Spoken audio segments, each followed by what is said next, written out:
Hello and good evening, and we are tonight playing another session of The Between.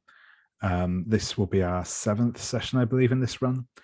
So as ever, I'll kind of skip over a lot of the intro stuff, but this is The Between is a game by Jason Cordova, published by the Gauntlet, about Gothic monster hunters in Victorian London. This game has been arranged through the Gauntlet, which is an online gaming community.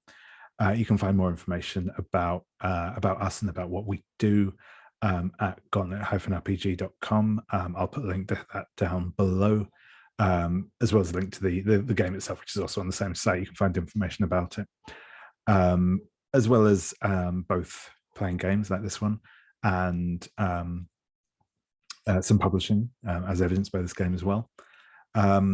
We have a gaming magazine called Codex you can check out. We also have a number of podcasts that you can listen to. So if any of that interests you, you can find information on all of that down below. But with all that said, oh yeah, I don't know if I have said yet, but my name is David. I use he, him pronouns, and it's nice to see you all. We will get everyone to do the usual, introduce themselves, tell us a bit about who they're playing, a little bit about what happened last time, and then we'll jump into things. So I will go with the tried and trusted character keeper order. So Jose, if you'd like to kick us off. Hi, everybody. My name's Jose, and my pronouns are he and him. And I'm playing Lady Camila, whose pronouns are she and her. Lady Camila is a wealthy aristocrat in Victorian England. She's been an explorer and explored parts of South America in particular. And we kind of get in dribbles and drabs some of her experiences over the last sessions. Last time, she let's see what stands out for me. Oh, Figs Pigs, the family of cannibal bakers who worship the great god Mach. We spent a lot of time last time dealing with all three of them.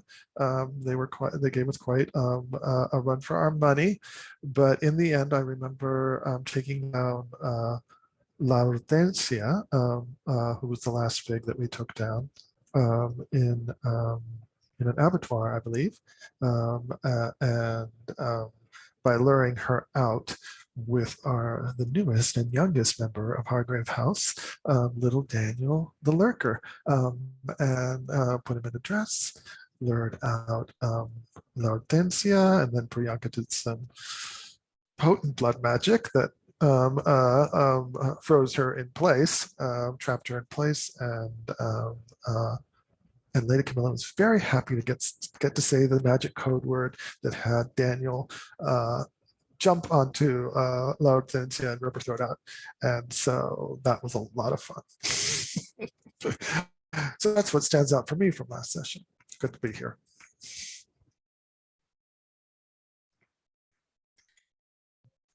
And I am muted. Thank you very much. Yeah, no, Elle, go ahead. Sorry, yeah, I'd managed to mute myself. Go on. No worries. I'm Elle. My pronouns are she, her.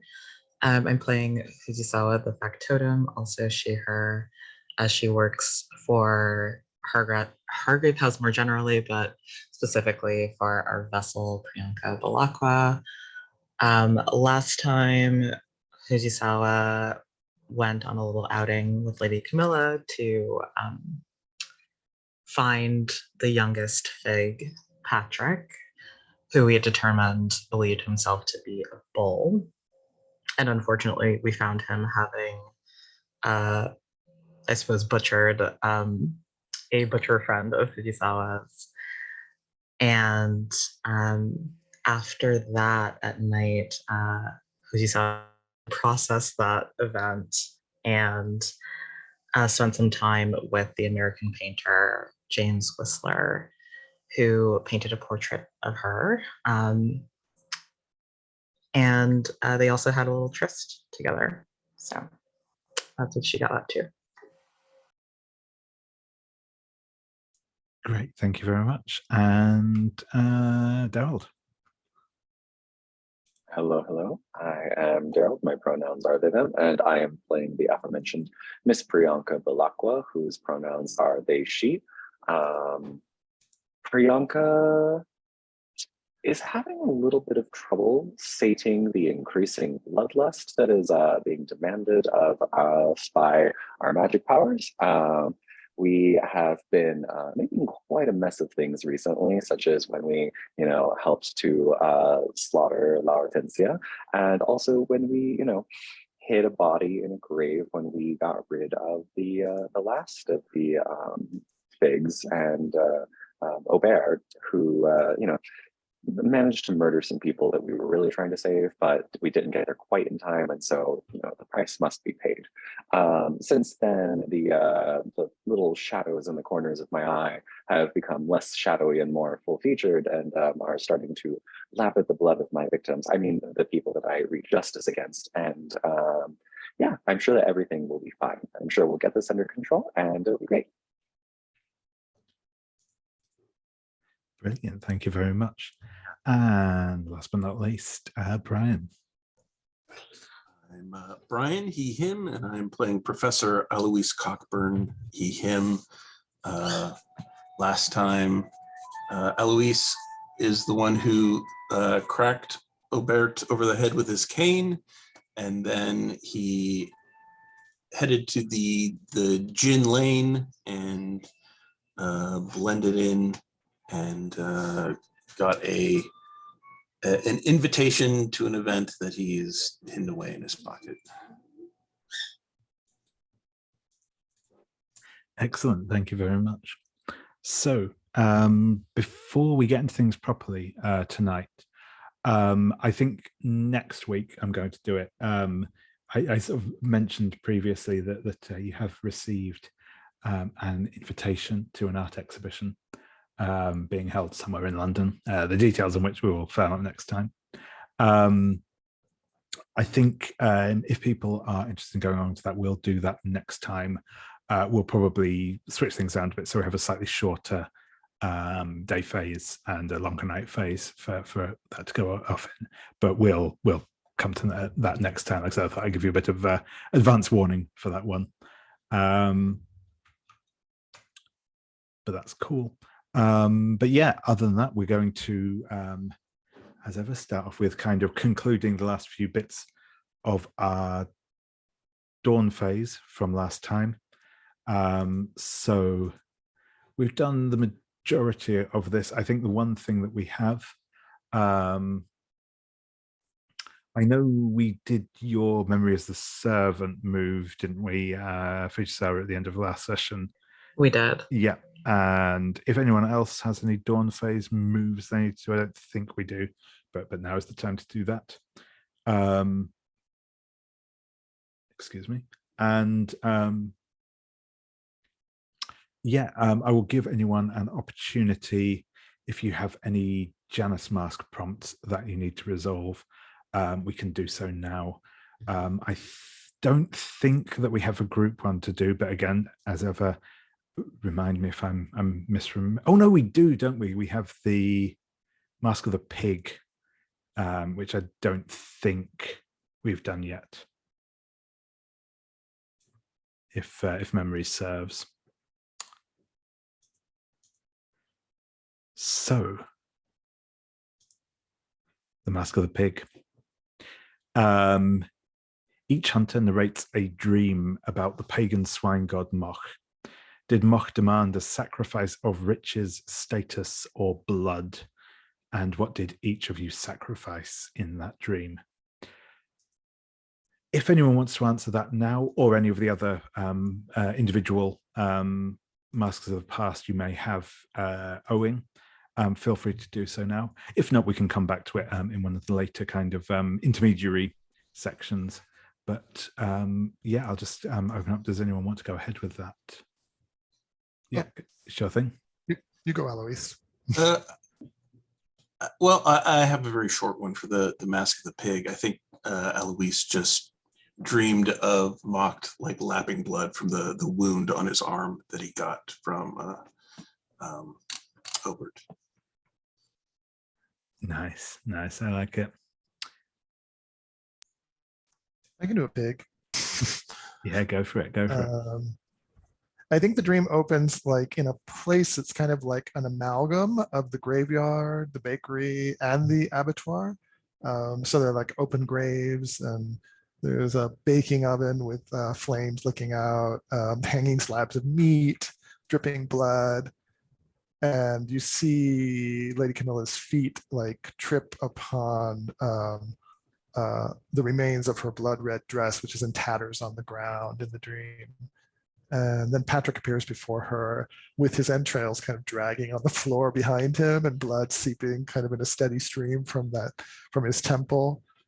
And his entrails come to life like tentacles and serpent up her legs and pin her in place. And Lady Camilla feels weak and sluggish, and she can't move her feet in that dreamlike kind of being in kind of quicksand kind of feel. And then from behind her, a ghoulish Aubert wraps his arms around her chest and leans his bashed head on her shoulder, and a cloud of like graveyard dust starts choking her. And she screams in defiance.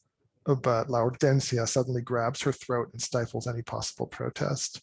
And they all crowd around her, and their breath is heavy with like the iron tang of blood. And then she feels a terrifying shadowy presence that says in a booming voice, "Blood for blood, proud one." And the things all begin to bite into her flesh, and the sounds of wet chewing fill her ears. Excellent. Thank you very much. And yeah, go ahead, Priyanka.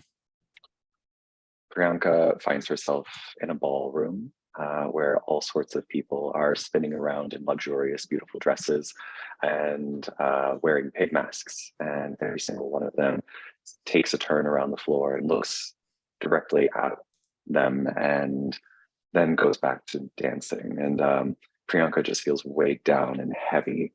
And when they look down, it's because they realize that there is a manacle around their neck, and their manacle is tied to a large palanquin that's being brought into the center of the room, and she's being dragged with it. And then as they go through the crowd of the dancers part.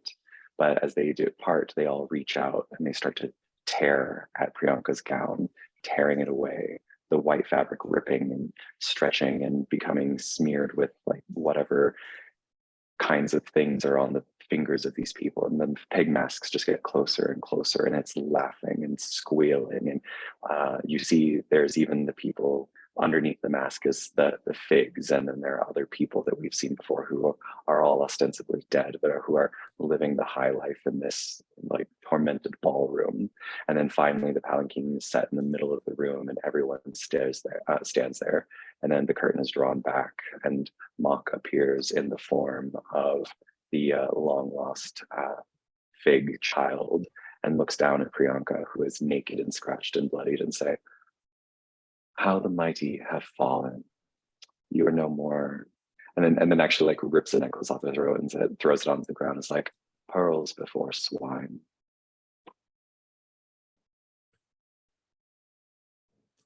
Excellent.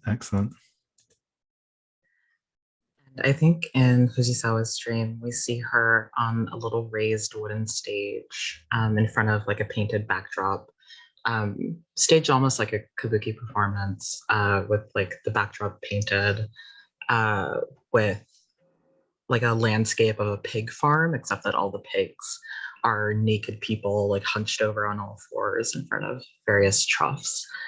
And Fujisawa is at the center stage in a blood red kimono with her hands tied behind her back with a length of rough rope.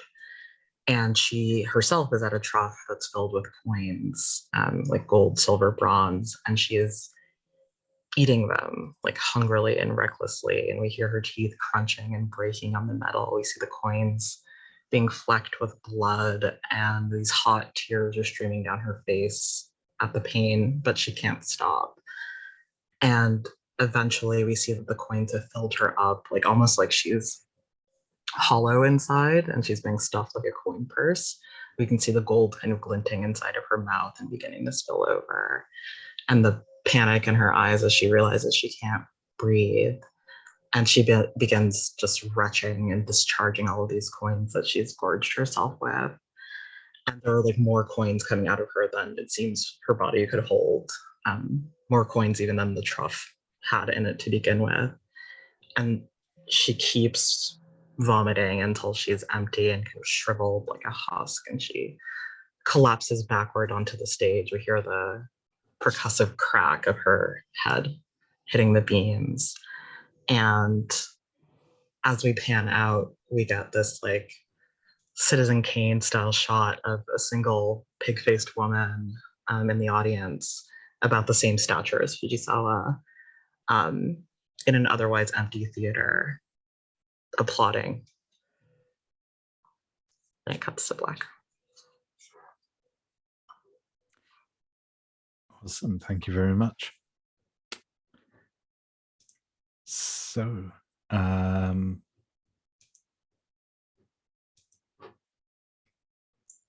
have a Mask of the Past, but I can wait to do that later at another juncture. if you're ready to do that now, go ahead. Otherwise, we can come back later. That's either's good.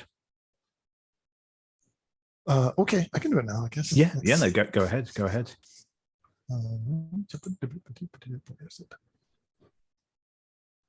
it's not that.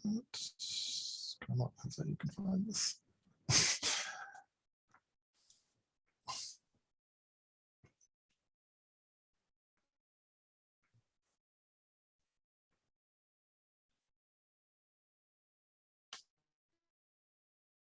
Right, so this is a narrated flashback, and of course this is all told from the perspective of the girl.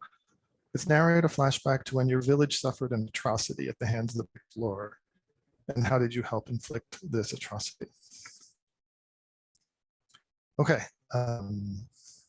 it's my internet stable connection is unstable. Am I coming in and out, or am I okay? A little bit, it's understandable. There's a little choppy, Okay. but fine. Sorry about that. Okay, when I turned 17, plans moved forward for me to wed my cousin, which was traditional in our tribe. My father was eager to have a son-in-law to add to his wealth and prestige, but I didn't want this. I wanted to continue my work with Lady Camila and had become accustomed to the unique liberties I was afforded as her assistant. But the elders of the village, including my father, disapproved of my resistance and began to see Lady Camila as a threat. By her very existence, she demonstrated that women could be independent men. So during one of her absences, they forbade me from continuing to work in the hut by the stream, and they threatened to destroy it along with all the samples I had collected.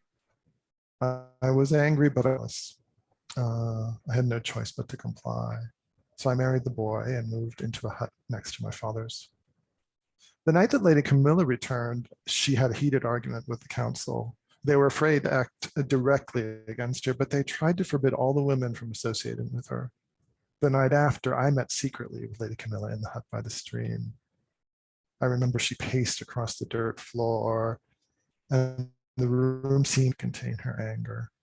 And I was angry too, the seething anger only an adolescent can feel when facing limits to their freedom. Eventually, Lady Camila slowed her pacing to a stop and gazed fixedly across the forest canopy.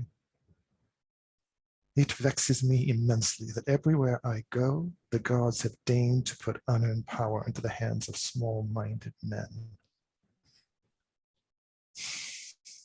Well, there's nothing to be done about it then. We will simply have to change the elders' small minds. Respectfully, my lady, I see little chance of success in that venture. Under current circumstances, your skepticism is certainly warranted. So we will change the circumstances. And she strode over to a leather satchel draped over a chair and extracted something from it and placed it in my hand. It was a small vial full of a pale yellow powder. Do you know what this is? And I hesitated a moment. It is the hard-won fruit of our labors last year. Remember the root we found that made the little peccaries fall into a deep and painless sleep. I managed to propagate that plant back in England and refined the product. It is already being used in surgeries, saving lives, my dear, and you are partly responsible for that. You should be proud. And I was. Under her steady gaze, I felt larger and more potent. Do you remember what happened when we gave the peccaries small doses of this over time?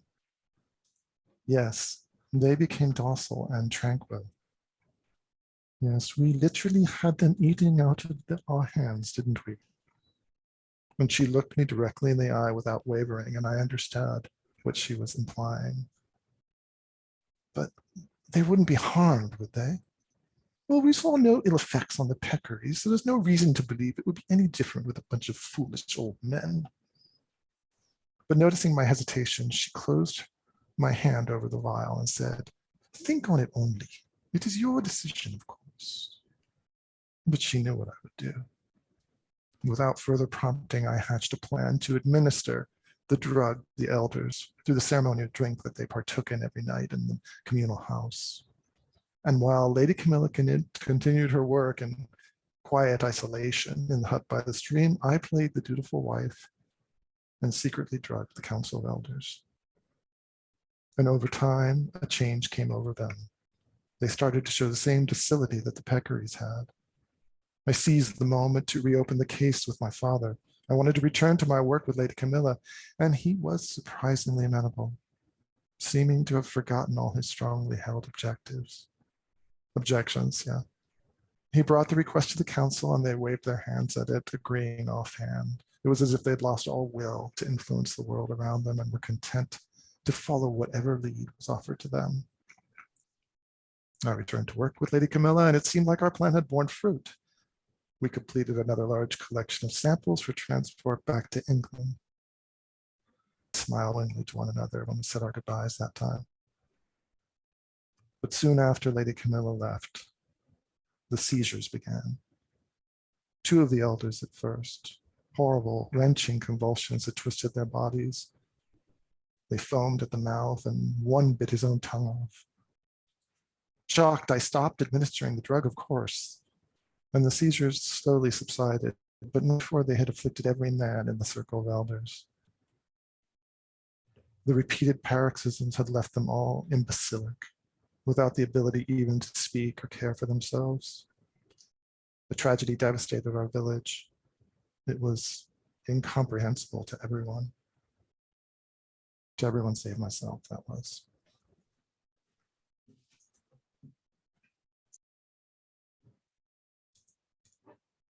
Brilliant, thank you very much. So, with that, we will move on to the day phase. So this is, obviously before we go into that, if anyone wants to change around your done questions, feel free to do so at this point if you haven't done already. But yeah, otherwise we'll move into the day phase. We will be introducing a new threat today, and then I'll just do a quick recap over the current active threats we have. So today we will be starting off with the Whately camera. The Hargrave House library contains research on the so-called Whately camera, one of the first wet plate type cameras ever produced. People who are photographed by the camera have been known to disappear without a trace. An American scientist and philosopher, Atticus Whately, studied the camera for a number of years and proposed that it was some sort of entity, a demon or even a god, and that the people who went missing had been transported to another dimension. Whately advanced an idea called the Fragrant Void, a sort of proto-Earth that existed in near total darkness and that was home to powerful entities who were banished by God on the first day of creation. He believed some of these entities could still operate in our world, hidden from view, perhaps through common objects like the camera. While his research couldn't prove the existence of the Fragrant Void, he did manage to show how the camera caused people to be whisked away to another dimension.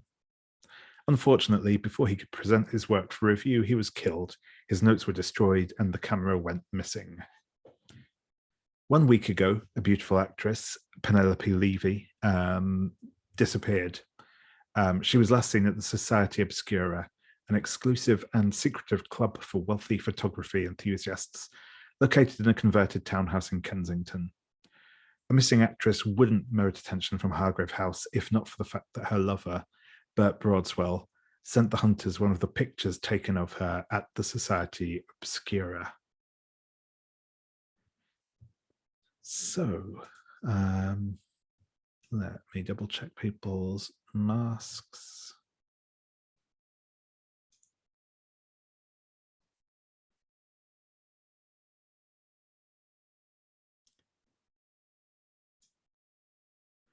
Yeah, so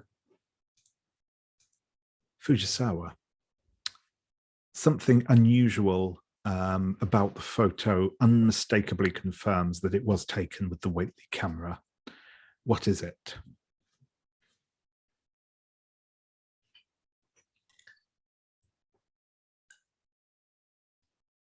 I think that photographs taken with the Whately camera, the expressions of those depicted in them always sort of reflect their current state. So when this photograph was first taken, Penelope had sort of, a placid, maybe not a smile, but kind of the neutral, expression that many people had in Victorian photographs because they got to hold it for so long. But as time has gone on and she has been missing, her expression has changed to one of abject fear. Excellent. That's very creepy and awesome. So for this threat, there is only one question, though there are kind of a couple of potential opportunities that arise from that one question. So the question that you need to answer to resolve the Whately camera is: what circumstances will cause someone photographed by the camera to disappear? And that has a complexity of 8. The opportunity this will unlock is it will allow you to resolve the threat by reversing the process and bringing Penelope Levy back to this world. Alternatively, you can use the camera to transport yourself to the Fragrant Void and make contact with the entity there. Doing so will give you access to the custom move Voidwalker. Both of these opportunities unlock when the question is answered, and both can be pursued. So, you can do both of those things if you wish, or some combination of the two. But yeah, that is the Whately camera. The other 2 threats that we currently have on the table are the creature of Cremon Gardens. So this one is essentially a fishman is terrorizing patrons of the Cremon Gardens, which says of pleasure gardens in Chelsea. There's one question on this, which is the creature real or is it a hoax? And depending on which of those you choose will then point you towards the second question, respectively, which is either if it's real, what does the creature want? Or if it's not real, who perpetrates the hoax and why? You currently have 4. So all 3 of those questions, both the initial threshold question and then the 2 follow-up questions, are complexity 4. You currently have 4 clues available for that. A tattoo of on a boxer that resembled as a description of the creature, an apparition of a drowned woman, some drunken disorderly conduct at Cremon Gardens, and a girl singing an unusual song. The second threat that you have is the Gin Lane murders. This is a string of violent attacks in London's nightlife, perpetrated by people with unnatural strength who were kind of left confused and dazed in the aftermath. All of both the perpetrators and victims have been out drinking in the evening when these attacks took place, and perhaps this would have just been written off as usual drunken violence, if not for the fact that a contact of yours, Sergeant Maitland, a police officer, was present for one of the most recent attacks and kind of testified to the supernatural strength of the woman that committed the murder. And your kind of initial feelings about this have led you to believe that a cult of Dionysus has somehow unleashed this threat upon London. You don't have currently any clues for this except for the invitation that Professor Cockburn received, the invitation to the Bacchanal. And then obviously there's the Waitley camera, which you don't have any clues for yet because it's only just been introduced. So those are the three kind of threats you have in front of you at the moment. And so with that, all that remains is to see what you want to get up to today. So I will go through in reverse order this time. Professor, what do you think you'd like to get up to during the day phase today?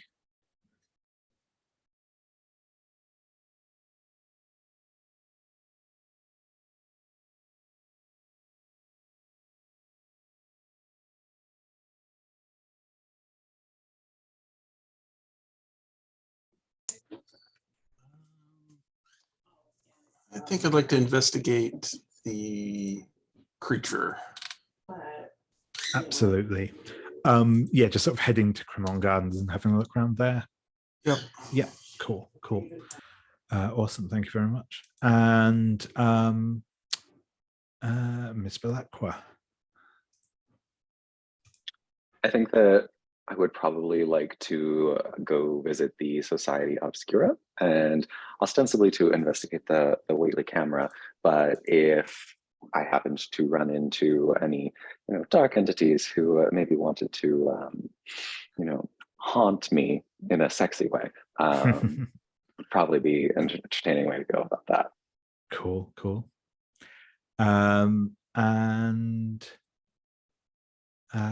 Fujisawa. I was thinking I would like to accompany Miss Bellacqua today. I definitely don't want to cock block you, as it were, with the dark entities. Do you mind if Fujisawa joins you? I think that Priyanka would be perfectly fine if you joined, and I think a dark entity would be even more fine if you joined. Excellent.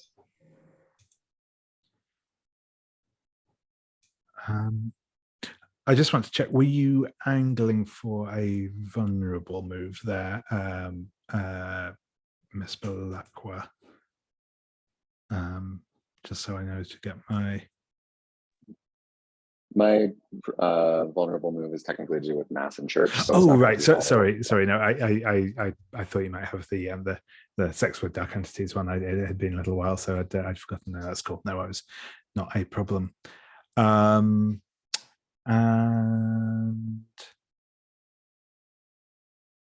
yeah, Lady Camila, how about yourself? So apologies with my slow internet. You guys are all freezing up from me, but I think I can hear you. So please let me know if I don't come through clearly and I can repeat myself. Sounds fine. I might turn off my video. Sure. I might turn off at some point if that helps. But anyways, for now, I think Lady Camila would like to go to Cremon Gardens, but she bring Mr. Hughes with her. So I think there's like a little prelude vignette I want to put in there, dressing Mr. Hughes for the event. But yeah, she'd like to go to Cremon Gardens. Sure thing. And sorry, just remind me briefly who Mr. Hughes is. Mr. Hughes is the one of her boy toys. Yeah, cool. Yeah, no worries. I wasn't sure if that was one of the Royal Explorers Club or but no, that's cool. That's cool. That is absolutely fine. So yeah, no, that's cool. So with that, yeah, I think that we will start off with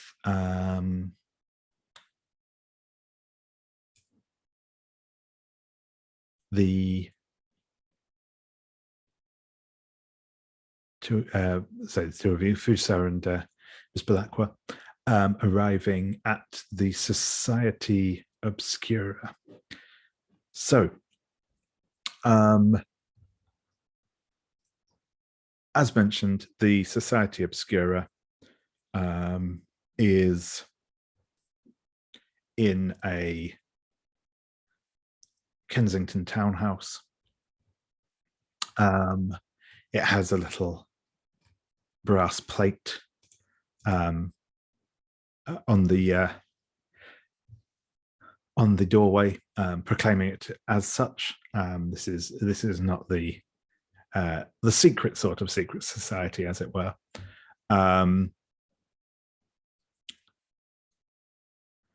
And as you ring the doorbell,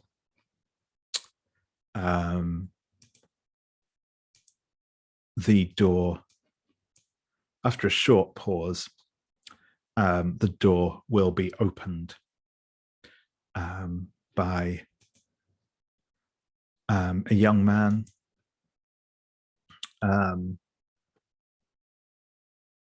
He is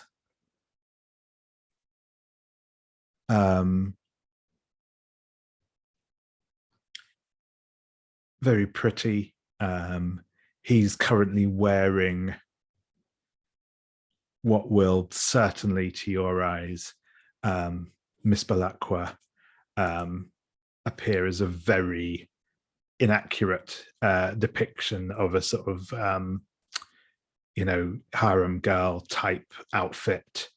Lots of diaphanous silk, puffy trousers, and jewels and anklets around his delicate feet. And he will say, good morning to you, my ladies. Lovely to see you both.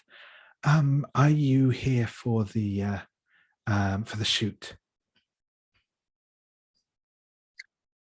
My name is Miss Bellacqua. I'm here to inquire as to a membership to the society. I don't believe I'm here to be photographed myself today. Oh, of course. No, that's not a problem. Not a problem. Do come inside. I'm sure. I'm sure that the Abernethys will be happy to see you. We're just doing a shoot in the Maharaja's palace room at the moment. He kind of indicates the costume that he's wearing. So if you'll come with me. Oh, my name's Periwinkle Underwood. Lovely to meet you both. And he'll kind of smile and say, "Do step inside." I'm sorry, we're not very formal here. I hope it's not too shocking. And he'll grin again as he kind of closes the door behind you.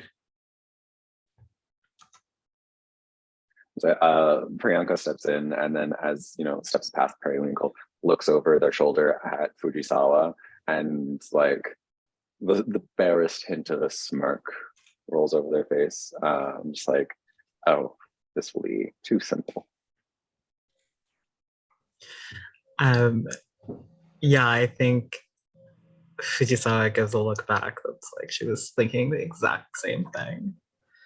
I think she also sort of gestures at Periwinkle's back and the getup he has on, and sort of makes a little like rather audacious of them kind of face. Oh, you're muted.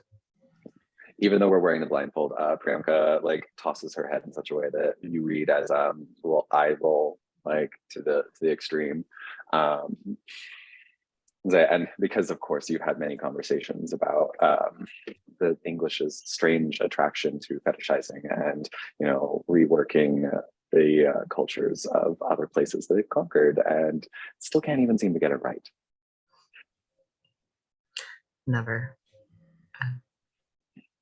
But yeah, I think Fujisawa will leave her shoes by the door, as she often does. And if Priyanka has brought any sort of occult accoutrement with her, Fujisawa is probably carrying them.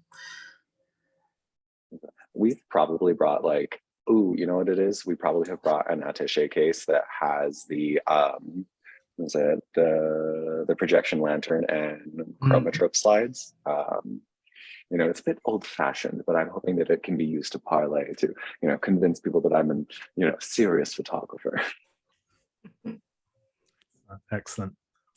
Yeah, and Periwinkle will head off down the hall. I said the little bells on his ankles, jingling merrily as he does so. And with that, we will cut over to both Lady Camilla and Professor Cockburn, as you're both heading to the to Cremon Gardens. But we'll go Lady Camilla first, because you are picking up your date, as it were. So yeah, if we pop in to see what you're up to first. Okay, so I think we start with a close-up of Lady Camilla's hand running across a silk brocade, like a sapphire blue silk brocade with a crane alighting. And she says, "Yes, this will do nicely." And then as the camera pulls out a bit, we see that it's a waistcoat laying on a bed beside a dark gray coat and some slacks and a silver cravat and maybe some underclothes as well, men's underclothes. Lady Camilla stands regarding the ensemble with clear admiration. "Mr. Haviland has certainly outdone himself. Mind you, he nearly balked when I refused to let him perform a proper fitting at his shop. But in the end, I couldn't deny myself the pleasure of taking that afternoon to precisely measure your every contour, Nicholas." And as the camera pulls out further behind her shoulder, it reveals Mr. Hughes standing there, not wearing a stitch of clothing, his arms tied behind him with a thin rope in an intricate kind of shibari pattern.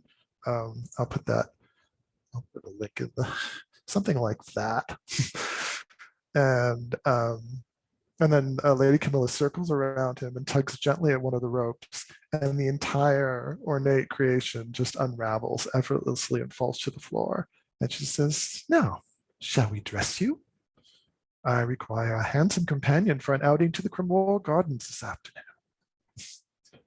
And that's the end of that scene. I just wanted to do that. And then I guess the next scene would be her coming down the staircase in Hargrave House, and that may be with on the arm of Mr. Hughes, and that might be when I run into Eloise.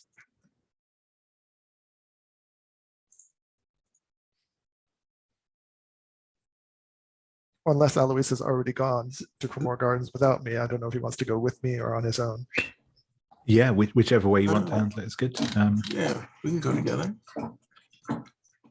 I don't know if I'm going to Cremon Gardens. I might be going to talk to Simon Pedmont and Bella Thrum, since they were the witnesses. Yep. No, that's cool. That's cool. But yeah, they may not be in Cremon Garden itself, but they're probably nearby, that you can find them without too much difficulty. Okay, that sounds like it's going to be separate scenes then, because I think Lady Camilla wants to actually go to Cremon Gardens. Yeah, Yeah, show off her new excellent. bow. Yeah, perfect. So, in which case then, we will go to we'll go to the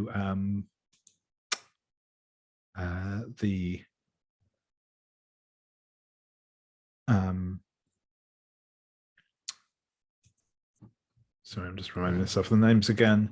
Yes, to Simon Piedmont and Beulah Thrum.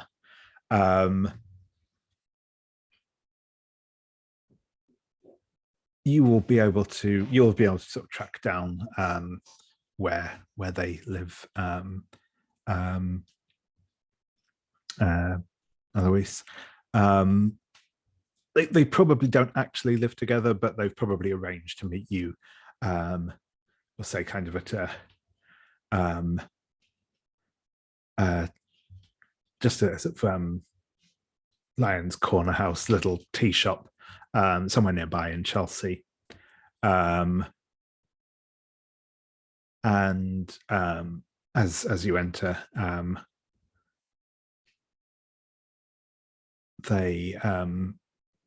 they're kind of sat next to each other. Simon Piedmont is fresh-faced. He's got a kind of lavender-scented cologne on, and is quite speaks in quite a grandiose fashion. His companion, Beulah Thrum, is pale. She's wearing a sort of flower print dress, has big brown doe eyes.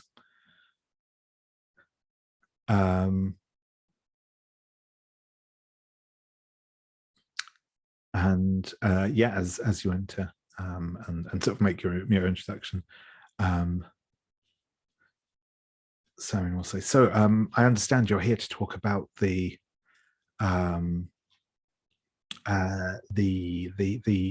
encounter we had with that uncanny creature. Is that right? Yes, I understand that Scotland Yard is investigating, but they can be very close-minded about unusual encounters such as these. I am a professor and study, well, these types of things, and would like to offer you an open mind and my interest, and learn what I can. Of course. Well, Simon will begin. Of course, well, I can tell you, it was a gruesome sight. This scaly, waterlogged thing leapt at poor Beulah, and well, I don't mind telling you, I was terrified, absolutely terrified. But something overtook me, something ancient, something primal. At that moment, I was one with my ancestors, protecting my hut from the beasts in the bog. I had no choice but to fight, you see. And he'll kind of give a very kind of, confident smile. Saw the blighter off, don't you know? Beulah, who is sat next to him, kind of gives a slightly suppressed eye roll as he speaks. But yes, was there? What else can I tell you, Professor? Have you any thoughts on what this beast might be?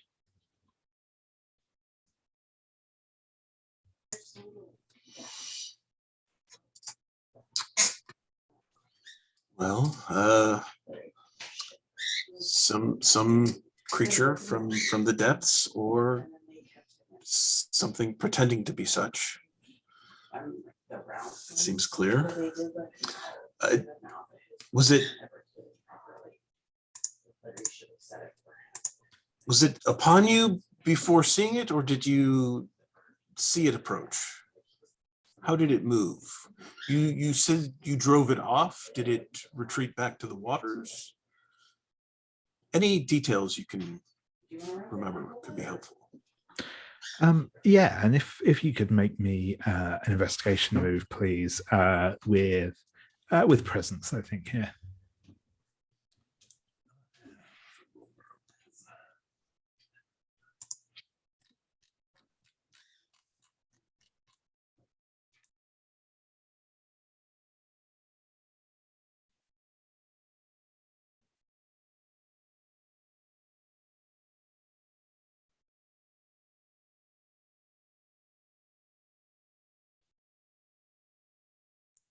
That is an 8. 8. Excellent. So we'll come back to that in a moment.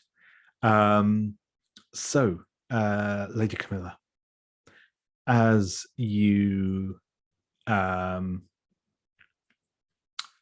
arrive at Cremon Gardens with your date,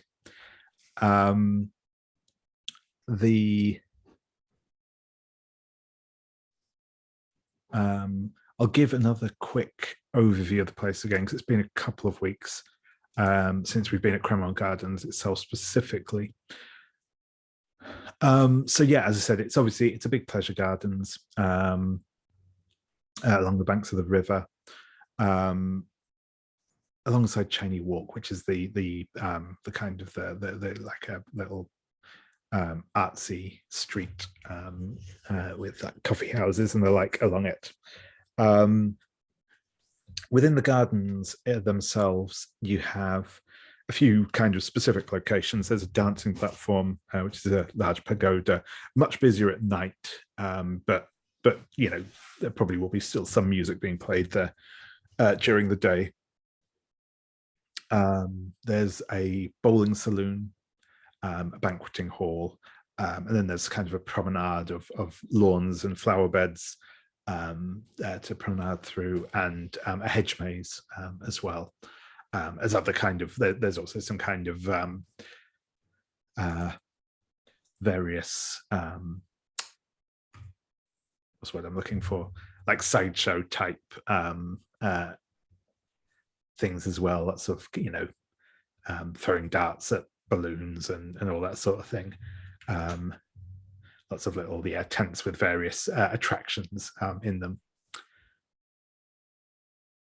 But yeah. So I kind of imagine, like, initially just kind of a bit of a montage of Lady Camilla and Mr. Hughes maybe dancing a bit, maybe exploring the hedge maze, just taking in some of the pleasure gardens. Would there be, or would this happen someplace else? I was imagining like Victorian freak shows and such. Would there be anything like that at a place like this, or was that someplace different? Yeah, no, there is definitely that sort of thing. You know, in some of the like sideshow tents, there's various things. One of the ones you will definitely notice, there is a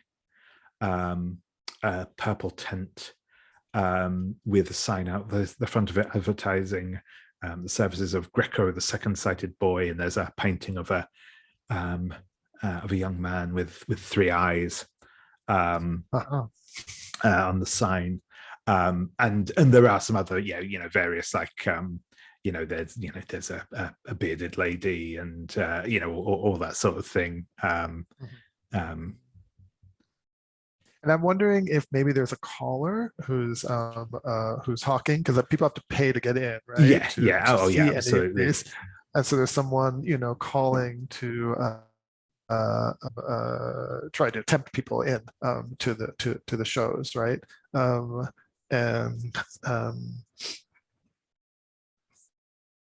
And I think Lady Camilla shows some interest in that, and so as he's calling, and so I just imagine him up on a stage calling, and and then when the show gets close to beginning, he kind of steps off the stage, and she approaches him, the caller, and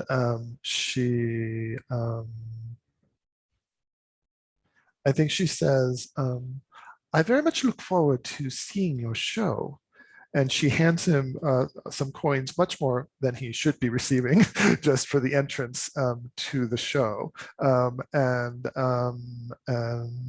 and says, "And afterwards, I would love a moment of your time, sir." And implying that there's more where that came from in terms of the coin. And then I think she and Mr. Hughes go into the tent. Well, I'm not sure how he responds, the caller. Yeah, no, he will definitely kind of, yeah, thank you for the coin, and sort of, you know, give it a kind of a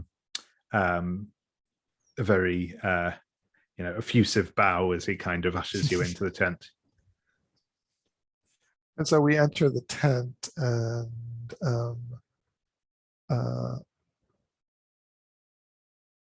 and I assume it's packed with people. I imagine a lot of people are in there, or maybe, yeah, I imagine a lot of people are in there, and the bodies are pressed kind of closely together. And but Lady Camila is rather tall, so she can see over a number of people. You said that there was someone, the three-eyed boy. Yes, indeed. Yep.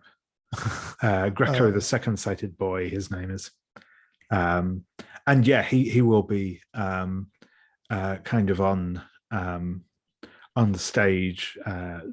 He has someone up from the audience, and is kind of doing a kind of mixture of like fortune telling and mesmerism as sort of part of his act. He's got kind of like mystical looking face paint in a very kind of nondescript kind, well, not nondescript, but very non-specific kind of way. He doesn't actually have three eyes, but he does have kind of a big jewel on his forehead to kind of represent that third eye. So I think Lady Camilla's intention here is trying to see if this show is complete chicanery, or whether there are, if there's any substance behind any of these side shows. So she's analyzing to try to see if she sees kind of the usual tricks of the trade, or whether, for instance, with the boy, that that he might actually that he's actually having some kind of true insight into people. Yeah, sure thing.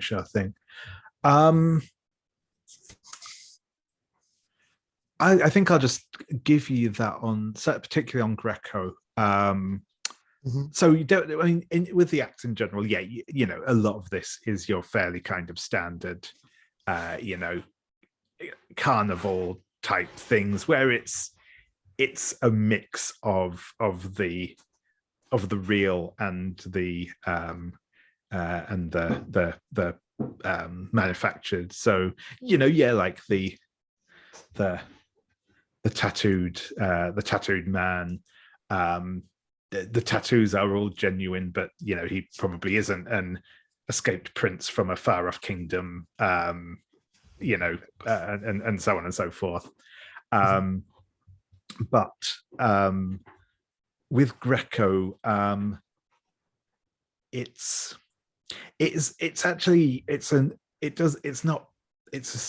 kind of get that similar sort of vibe from him, almost as you did from Madame Sorokin, where you think that maybe he has some genuine connection to the uncanny, but he is very much putting on a performance and putting on a show that is as much, stage tricks and the like as it is any sort of real mystical performance, as it were. Yeah, so I think Lady Camilla narrows her eyes as she watches the act, and Mr. Hughes is just flabbergasted by it all and just taking it all in. And I think we can cut the scene there because I think what Lady Camilla is going to do is when she gets together with the caller later, is she's going to ask for a private meeting with Greco. Yeah, absolutely. No, that's cool. That's cool. So yeah, I think as we're just hitting 5 past, we'll take a quick break there. So if we say come back about 10 past, give or take, and then we'll pick things up from there.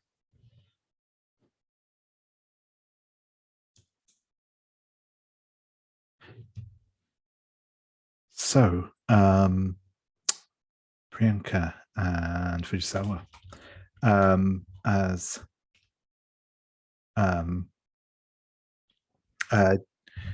you'll kind of be taken along a hallway. You'll notice a few of the rooms that you pass. They again have just little copper plate signs on them with names of the rooms as you pass. And you are led to the Maharaja's palace room. Periwinkle will kind of open the door, kind of drape himself in the doorway and beckon you inside. This room is obviously decorated to look like a Maharaja's palace, as the name would suggest, used for artistic photography. There are several people in here, all dressed in costumes and being posed for some shoots. So we have a paint the scene question here. So as ever, this is for all of you. Feel free to jump in as and when you come up with an answer. But this room is wildly colourful, but the camera can never capture it. Describe something particularly vivid that people in the future will not be able to properly appreciate in black and white.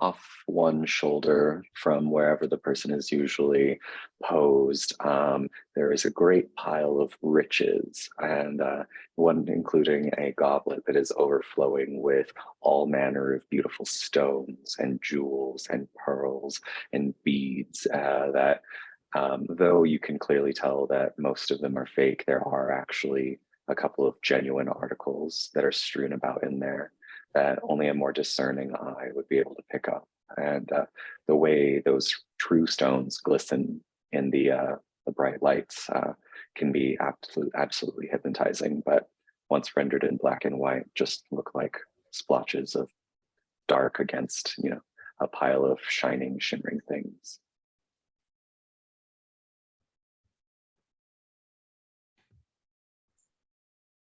And I imagine there's also these gaudy but diaphanous curtains of various colors that, and there is someone in a corner with a large fan, moving the fan up and down to try to make the curtains billow continually throughout the scene. So they create kind of a hypnotic effect similar to the jewels, but would never be caught on a still camera, black and white color or otherwise.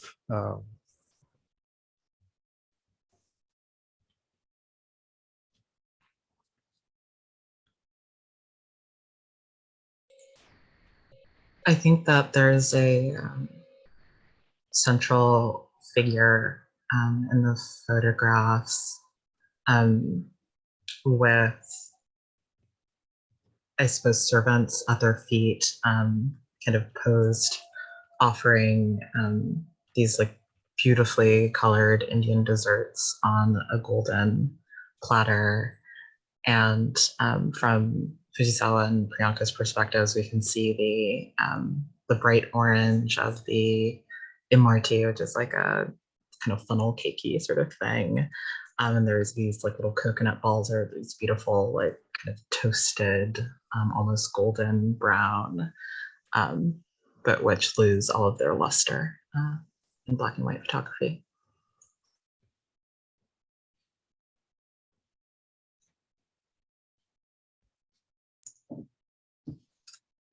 And I think over the doorway is a stained glass window, which the sun is streaming through, casting just like a mosaic rainbow pattern on the opposing wall. Awesome, thank you very much. And as you kind of enter, a lady who kind of stands out a little in that she is dressed entirely in black. She is sort of wearing a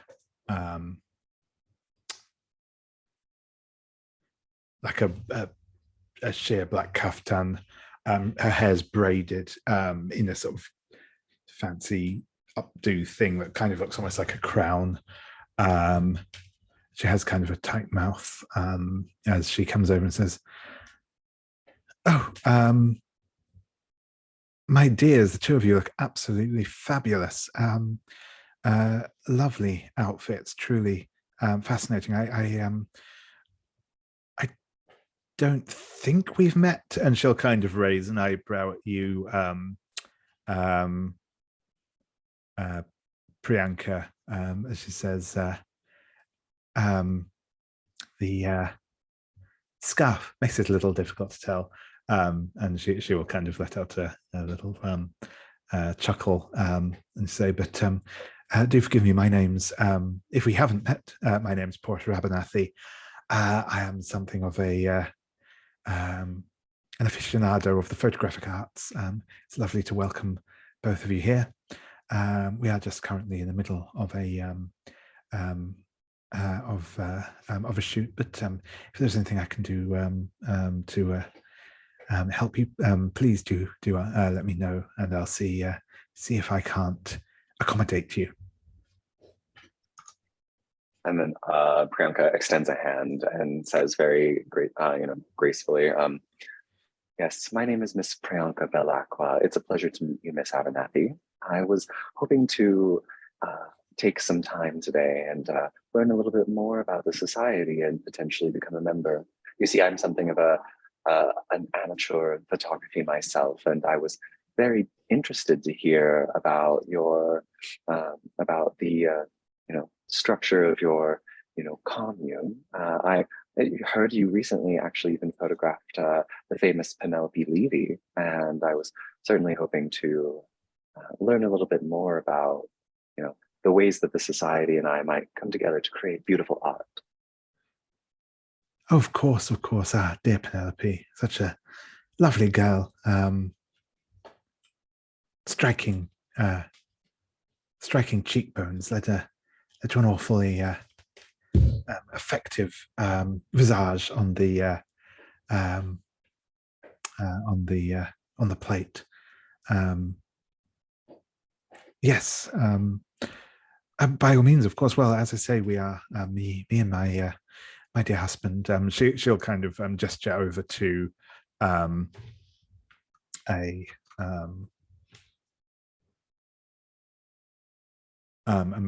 man who is currently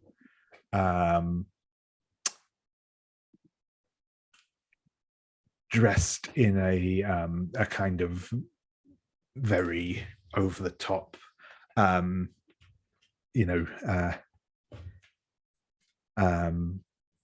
Maharaja styled outfit with lots of tassels and jewels and the like over it. He has a slightly distant gaze as he's kind of laying back on a divan surrounded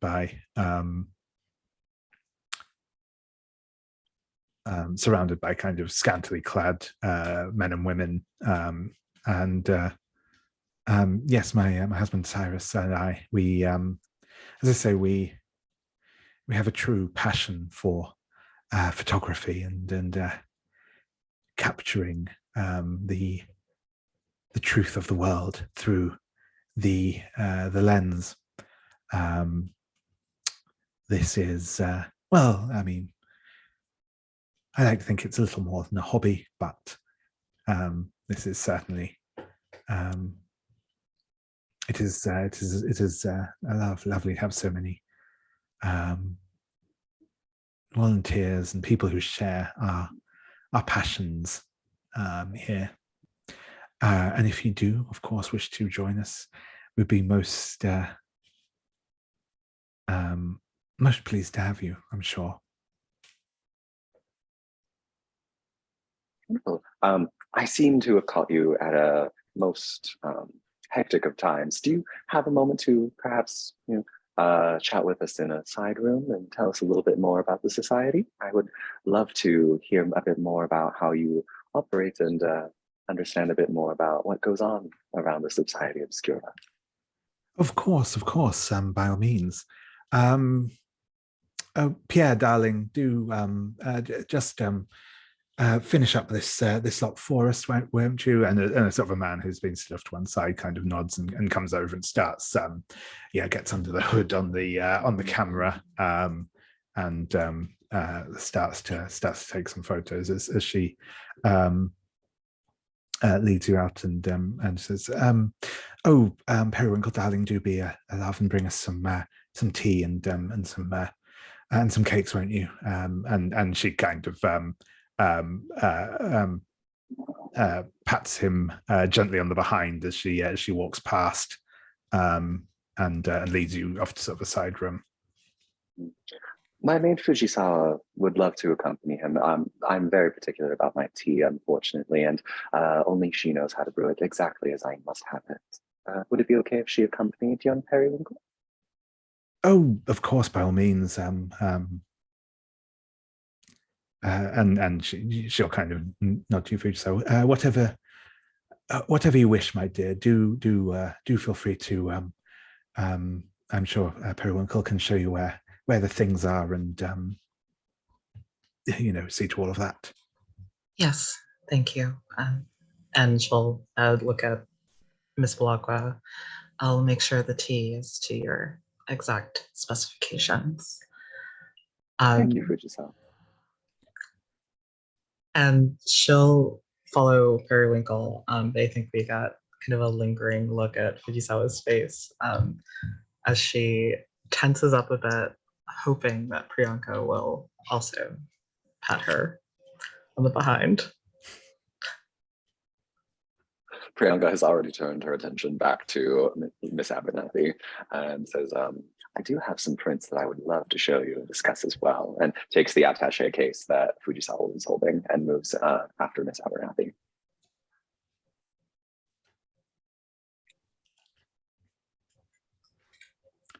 Excellent. We'll come back to that in a moment.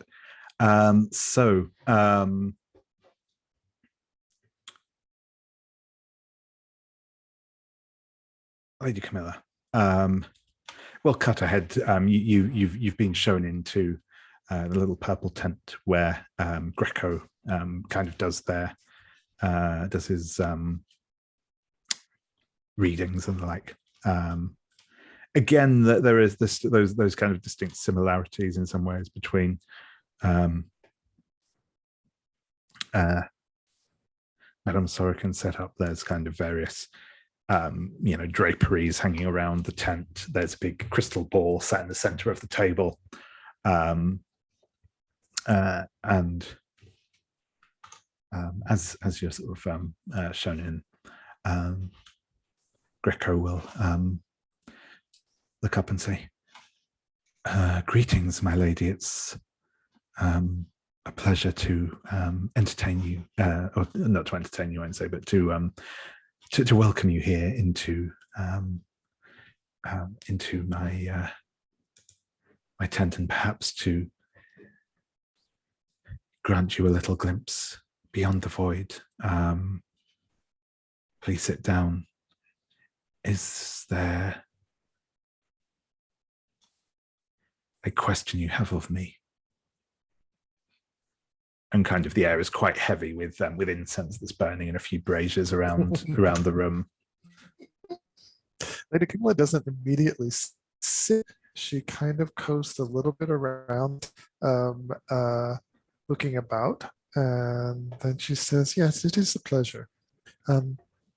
I was happy to see so many in attendance at your show earlier. I was wondering if all these rumors about the fish creature, was it, might have impacted your bottom line with the show. How is your business going, young man?" Oh, the creature, yes. Yeah, I think, again, if you'd like to make the information Oh, the move information move. with presence, I think, again, probably is the right one here.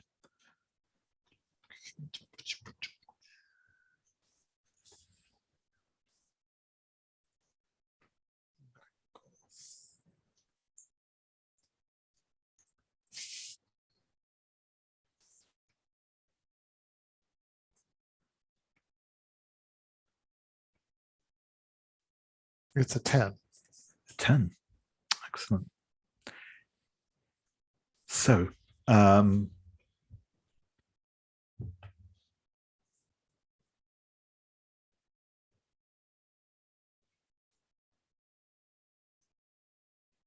he will nod and say,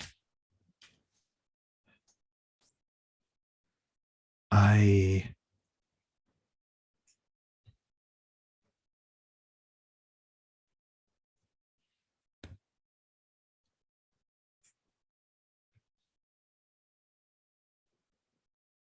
cannot speak to what the creature is, but I can say that whatever it is real. And he will kind of give cocks his head to one side and sort of appears to be kind of in thought for it and say, that is not to say that it is definitely a supernatural creature, but it is real. There is someone or something doing these things, causing these problems, attacking people.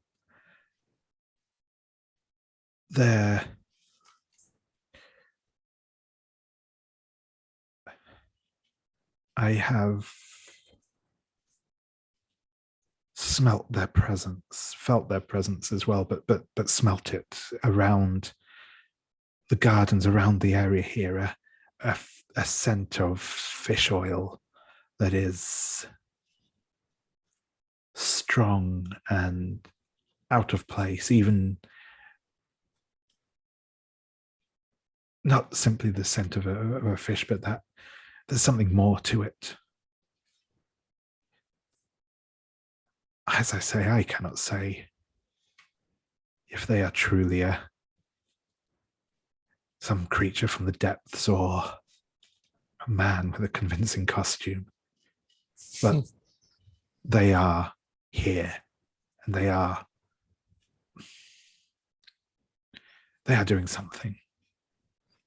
So they are not a phantasm of some sort, nor just a rumor. Something is afoot. And she's taken her seat now, and Mr. Hughes is standing behind her quietly.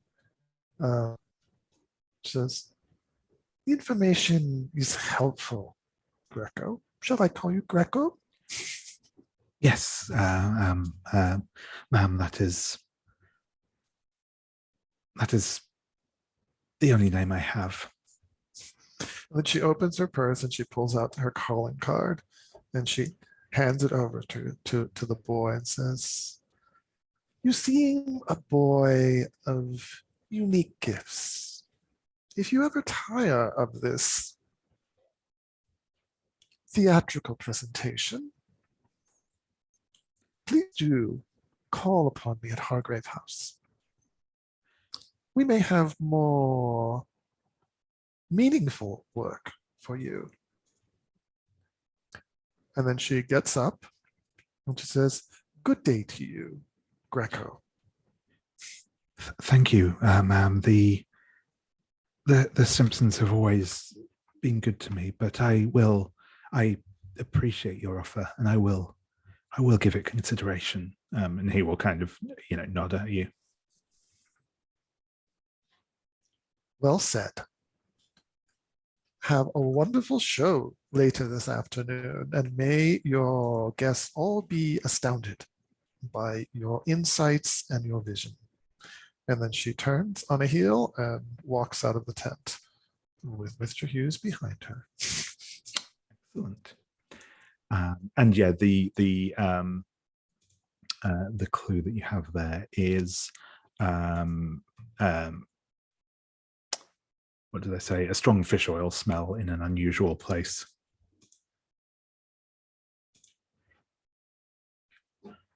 So yeah, Professor. Beulah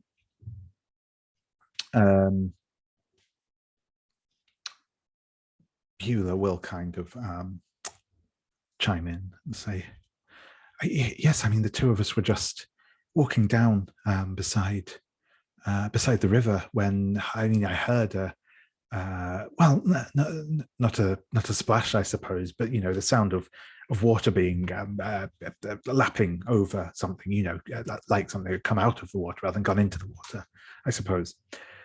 And the next thing I know, this figure, big rubbery feeling arms around me. It was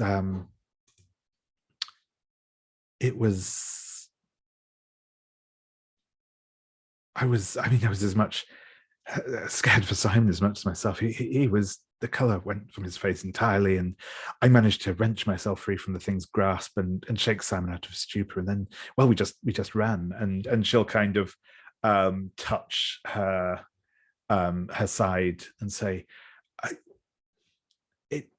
it's claws, fingers, whatever they were. I have some scars still beneath. I mean, obviously, it would not be appropriate for me to display them here, but it was quite the shock. I can tell you, and then you'll notice the two of them look up, kind of over your shoulder, with that kind of look of like noticing someone that you can see kind of recognition in their eyes. And a voice says, well, what do we have here?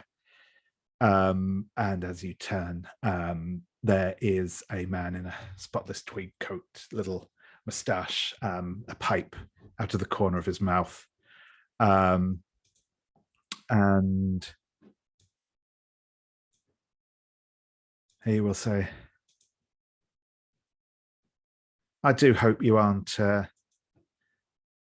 bothering my witnesses here, sir. You're with Hargrave House, aren't you? I believe. Correct. Indeed. Well, I hardly think there is any need for you to continue with your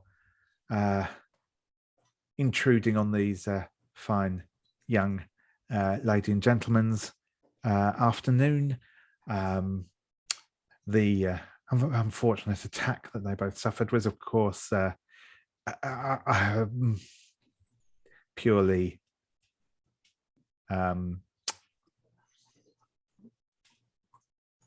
what's the word?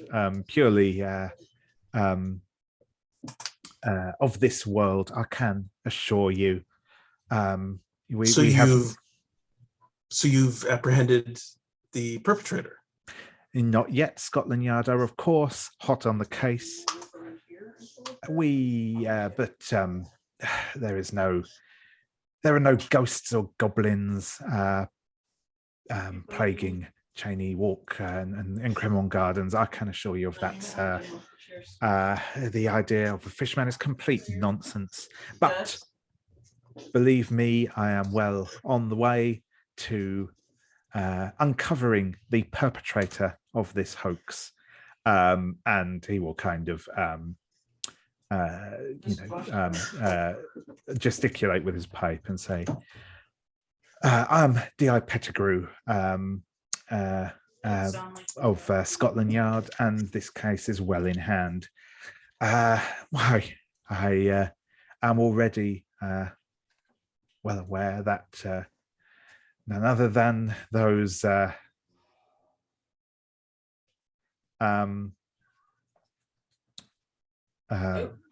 those folk over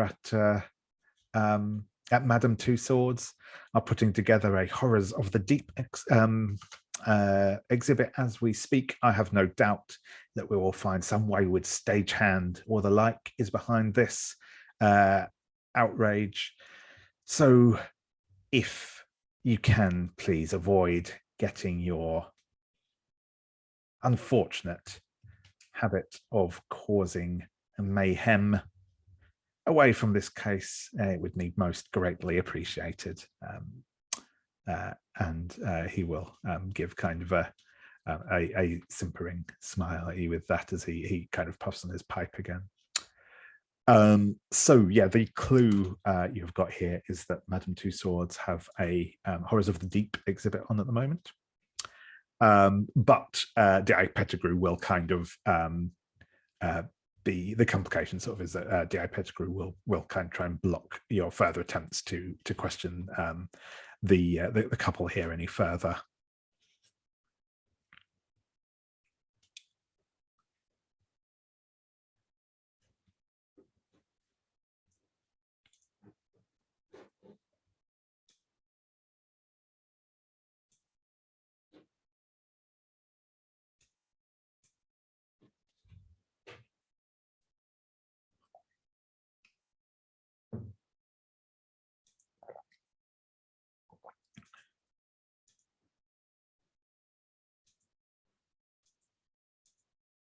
Oh, sorry, you're on mute there. So I just noticed I was tapped out. Yeah, Madame Two Swords, she could be a member of the Esoteric Conclave. Absolutely, yeah. I think she is. So I'll just keep that information to myself for now. Excellent, excellent. How do I spell, what is it? Two Swords? It's, yeah, I think it's TUSSAURDS. I could be misremembering that though. Oh no, so no R in there. Yeah, TUSSAUD.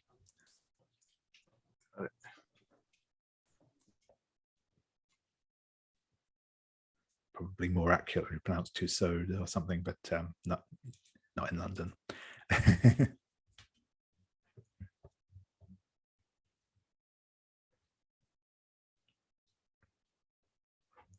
It was something of the depths. Yes, Horrors of the Sea waxwork. So for those who may not be aware, Madame Two Swords is a yes, yeah, exactly. It's a waxworks museum in London.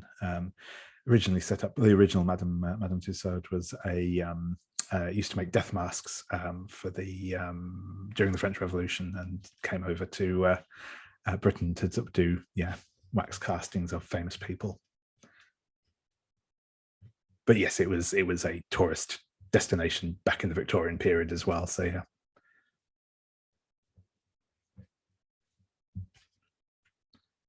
I don't know if it was back then, but these days it's also on Baker Street, amusingly enough. So it's cool. Yeah, and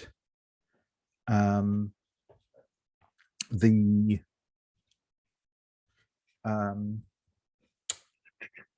yeah, so back at the Society Obscura, the we'll go with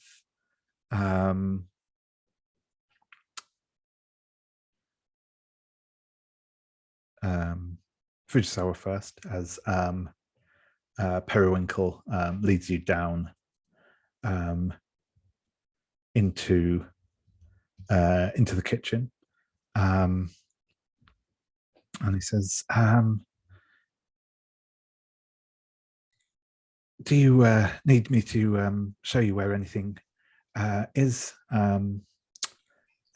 Miss?" I can't remember if you have introduced yourself or not yet, but yeah, he'll. Fujisawa.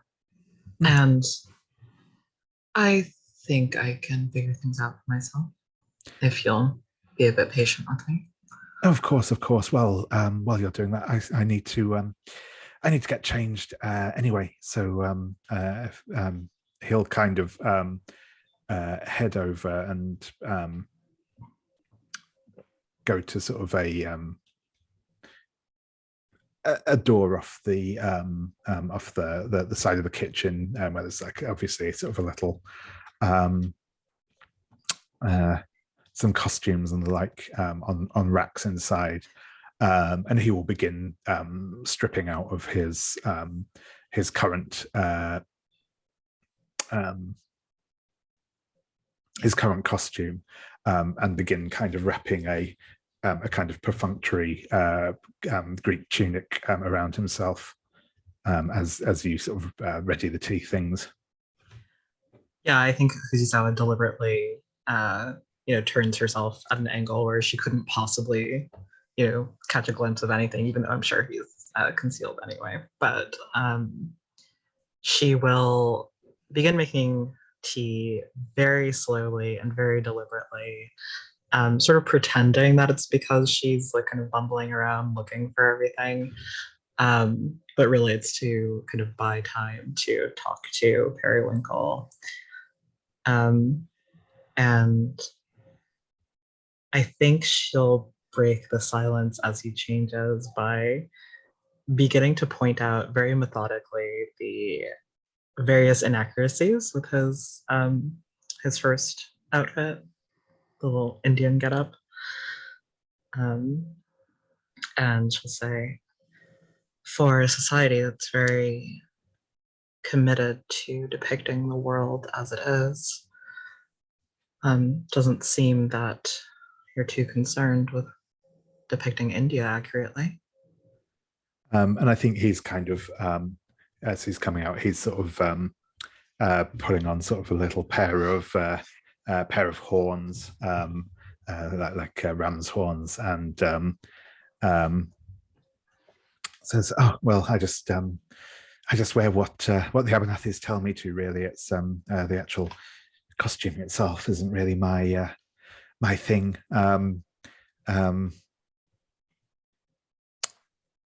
He'll say, "They're always on about higher truths and all that sort of thing. I don't know that they're accuracy and truth don't seem to always be the same thing for them, if you know what I mean." They do seem like that sort.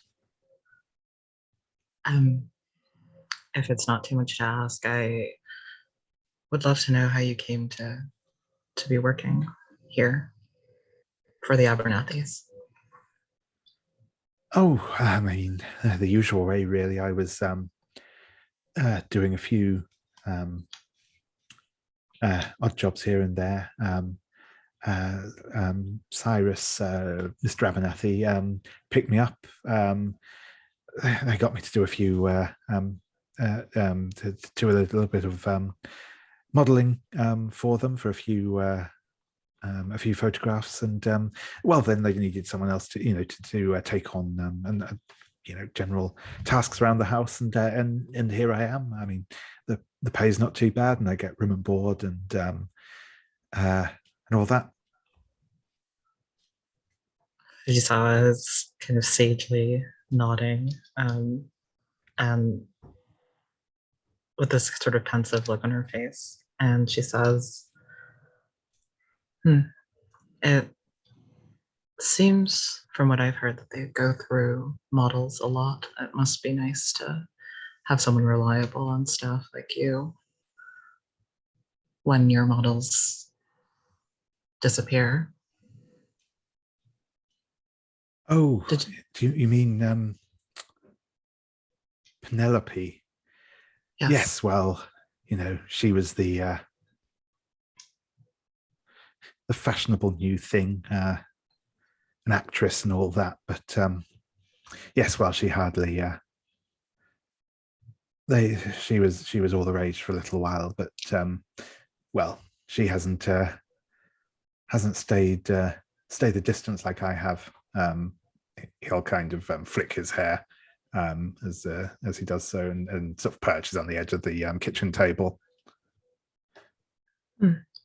I wonder why that is. And yeah, if you could make me again, probably an information move with presence here. Yes, it would be helpful if I had the dice roller up. Give me 1 second.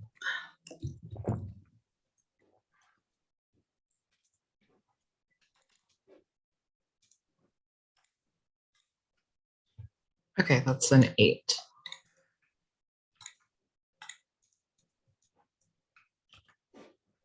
Yeah, and he will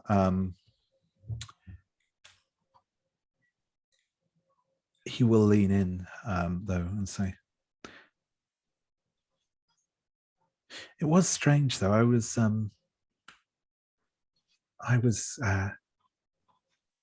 cleaning up after that. Well, the last time I saw her, she was doing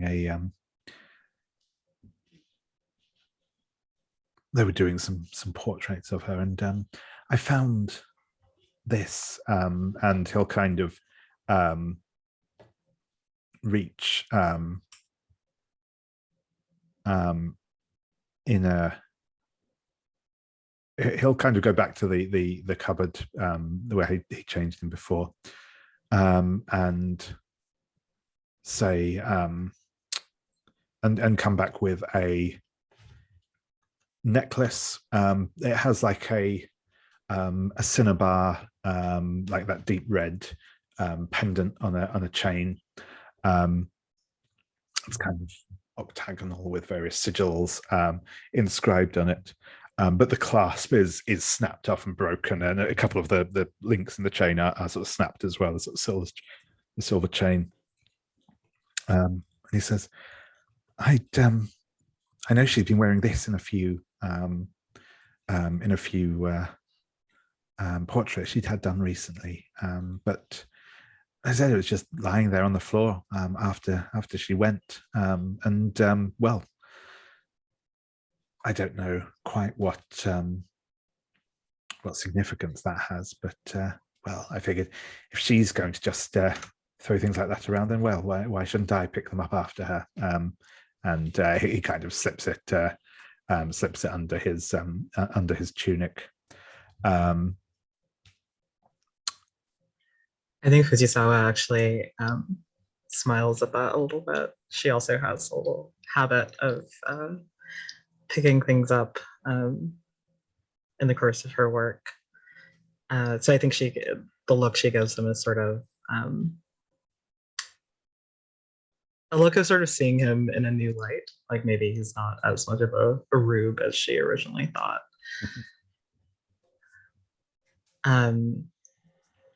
But I think she has sort of very intentionally timed the completion of her tea preparations. And just as this exchange is wrapping up, she is stirring the sugar into Miss Bellacqua's tea and is ready to take it back up.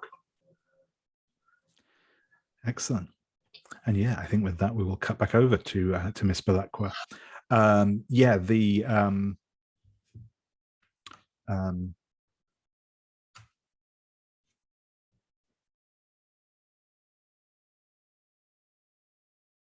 you've been led to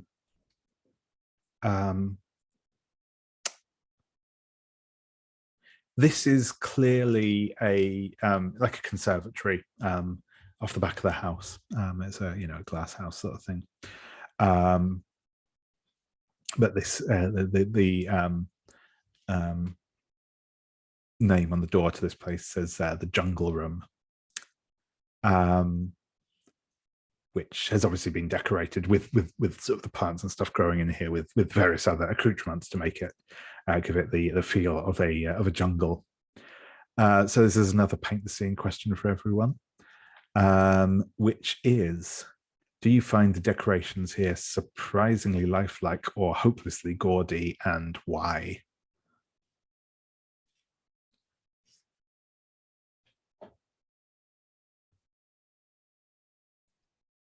Priyanka finds them hopelessly gaudy. That's because as someone who, at some point did grow up far from cities and far from England, I happen to know what the real jungle might look like. I've, have a history of exploring before we came to England, and I know what places that can actually kill you actually feel like to be in. So when I look at the paper leaves and the barely held together tatters of frond that fell to the ground, and I can't help but seem to notice all of the ways in which it doesn't live up nearly at all to the real thing. Excellent. Sorry.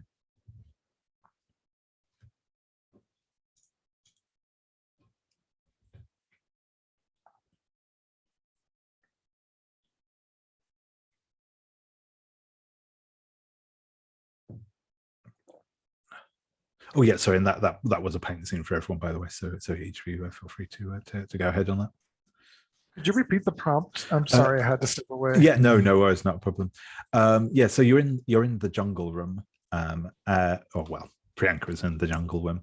And the question is, do you find the decorations here surprisingly lifelike or hopelessly gaudy, and why?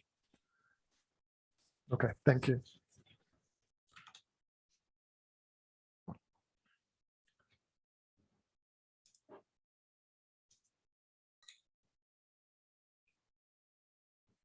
I think that there's a phonograph in this room that's playing a recording of like a jungle scene with like the chirpings of jungle birds and the screeching of monkeys and all of that.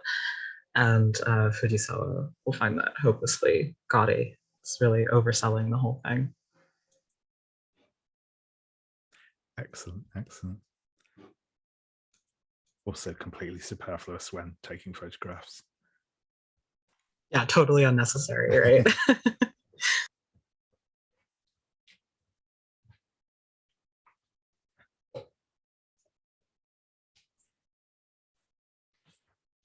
Maybe I'm being impacted because it's thunder and storming right here, right now. But I think one thing that's actually authentic, I'm not sure if that was the right word, is the very humid space.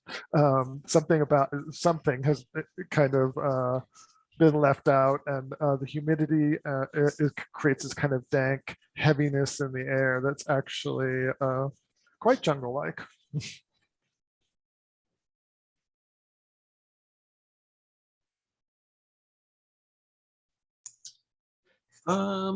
Yeah, I think it looks as much like as any jungle that Alois has ever been in. So he wouldn't know the difference. Excellent. Yeah. So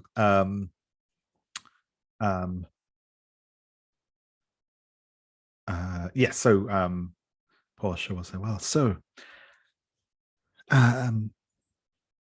Miss Bellacqua, you said you had some photographs you'd like to show me. Of course, Mrs. Abernathy. Please, come this way. And then Priyanka settles himself down onto like one of the patio couches, and sets their dresses out, but does so in such a way that like our ankles are peeking out, the very thin line of our ankles in our very tightly wrapped boots. And then we start to we set the attaché case onto the table, but we don't pull anything out just yet. And we say, Mrs. Abernathy, before I begin, there's something that I must confide in you. You see, my raison d'etre is not necessarily photography. My reason for being is the truth. Now, I am someone who has found my way to the truth in a number of mediums, and I was hoping to find myself amongst like-minded people.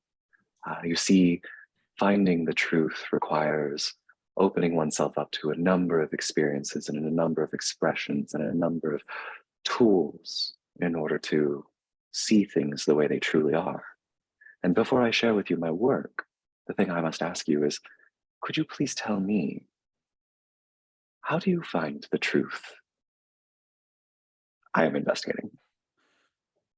Excellent, yeah. So again, I think this will be once more with presence for the investigation here.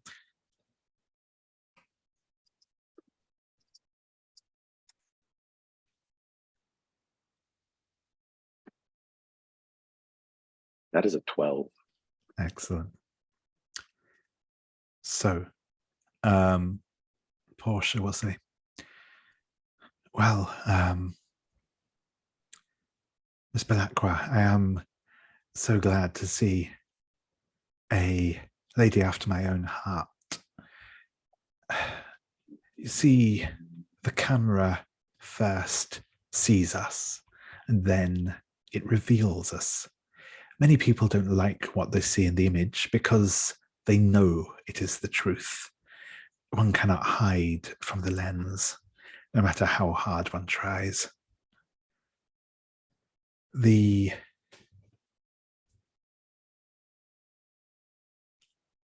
All of this is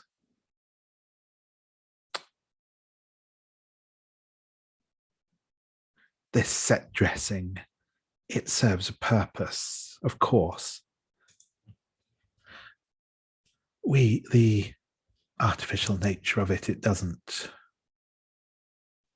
obscure the truth, you see, but it brings it to the fore when we are in such artificial confines. The truth of our natures can be better explored, I think. And she will kind of reach into kind of a clutch bag that she has with her, and she pulls out a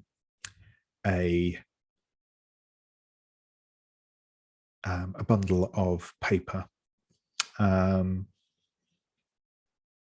and hands it to you and say, I think you might find this interesting, Miss Bellacqua, if you are interested in a search for a deeper truth.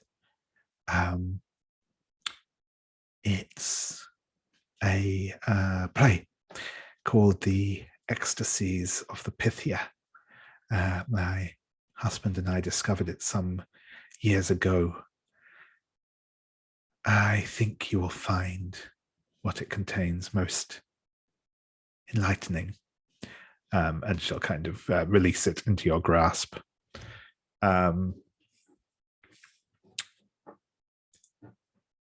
And as she does as well, she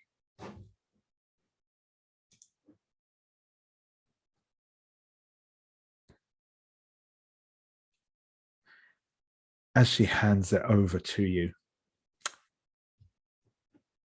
you will notice she has several rings and several bangles and the like on her. But what will stand out to you as she hands this script over is one of the rings that she wears on her finger is a signet ring.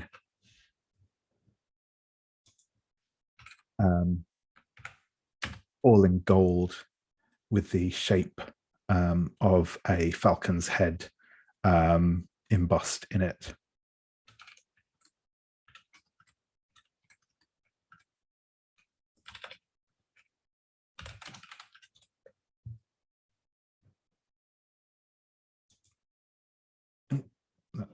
Did that go in the wrong?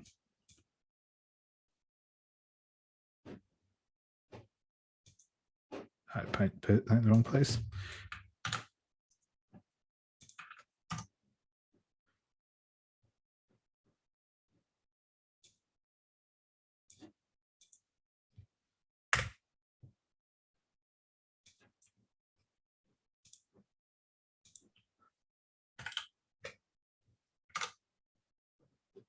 So what I do is I take the pages of the script that Mrs. Abernathy has given me, and I tuck them into my attaché. As I'm taking them from her, what I do is I brush her fingers with my own, and the lace of my gloves drags against against the back of her hands, and then down and across the rings. And then I take the papers and tuck them into my attaché case.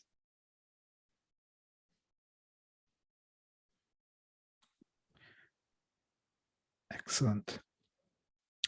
And this is probably the point at which Fujisawa will come in with the tea things. And also, I think this is the point where we will take our second break. So again, it will take about 5 minutes or so and come back, and then we'll move into the night phase. But yeah, I'll see you all back in a few minutes, or well, move into the dusk phase, I suppose, first. So yeah, we will be going to the dusk phase. So as ever, we will resolve any playbook moves or custom moves that are resolved during the dusk phase.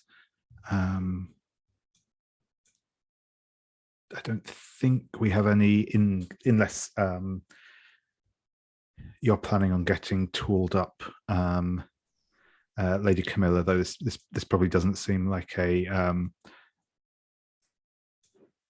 like that's particularly going to be the case today. Yeah. I don't think weapons are necessary. At some point they might be, but Yeah. who knows? Maybe famous last words. Then we will more masks. Oh yes, did anyone else mark any masks? I don't think so, but if anyone did, shout out. I have a mask of the past from last time. Oh, cool. Sorry, I didn't. Same. Oh, awesome. Sorry, I had a feeling that I didn't think we added any more since last time we'd done some, but no, that's cool. Yeah, so go ahead, both of you, if you want to do those now, that would be awesome. Sure. So the prompt is to narrate a flashback to your young adulthood before you were a servant that shows what a charmed life you lived. And I think we see in this very colorful, extravagant, opulent montage, we see the bridges and canals of Gion, the geisha center of Kyoto. We see Fujisawa being served course after course of these beautifully plated foods, glasses of whiskey, and of course she's always wearing these lavish, beautifully dyed kimono. And she's sitting across from this blur of a rotating blur of wealthy businessmen, politicians. She's smiling. We see her face painted white with a little dot of black that punctuates the mole above her lip. And intercut with these extravagant meals and meetings, we're seeing performances like pink sakura petals falling overhead during an elaborate dance, the melodious strains of a koto, a Japanese harp, as Fujisawa recites poetry. And in the final little scenes of this montage, we see the handfuls and handfuls of money that Fujisawa is saving up, stashing among her belongings at the geisha house.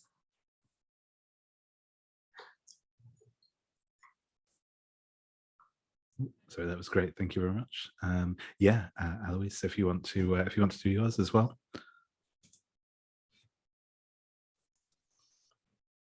Yeah. We see Eloise at that same boarding school. We saw that previously, a few years older, and a new student is being introduced. Midterm, Alfonso.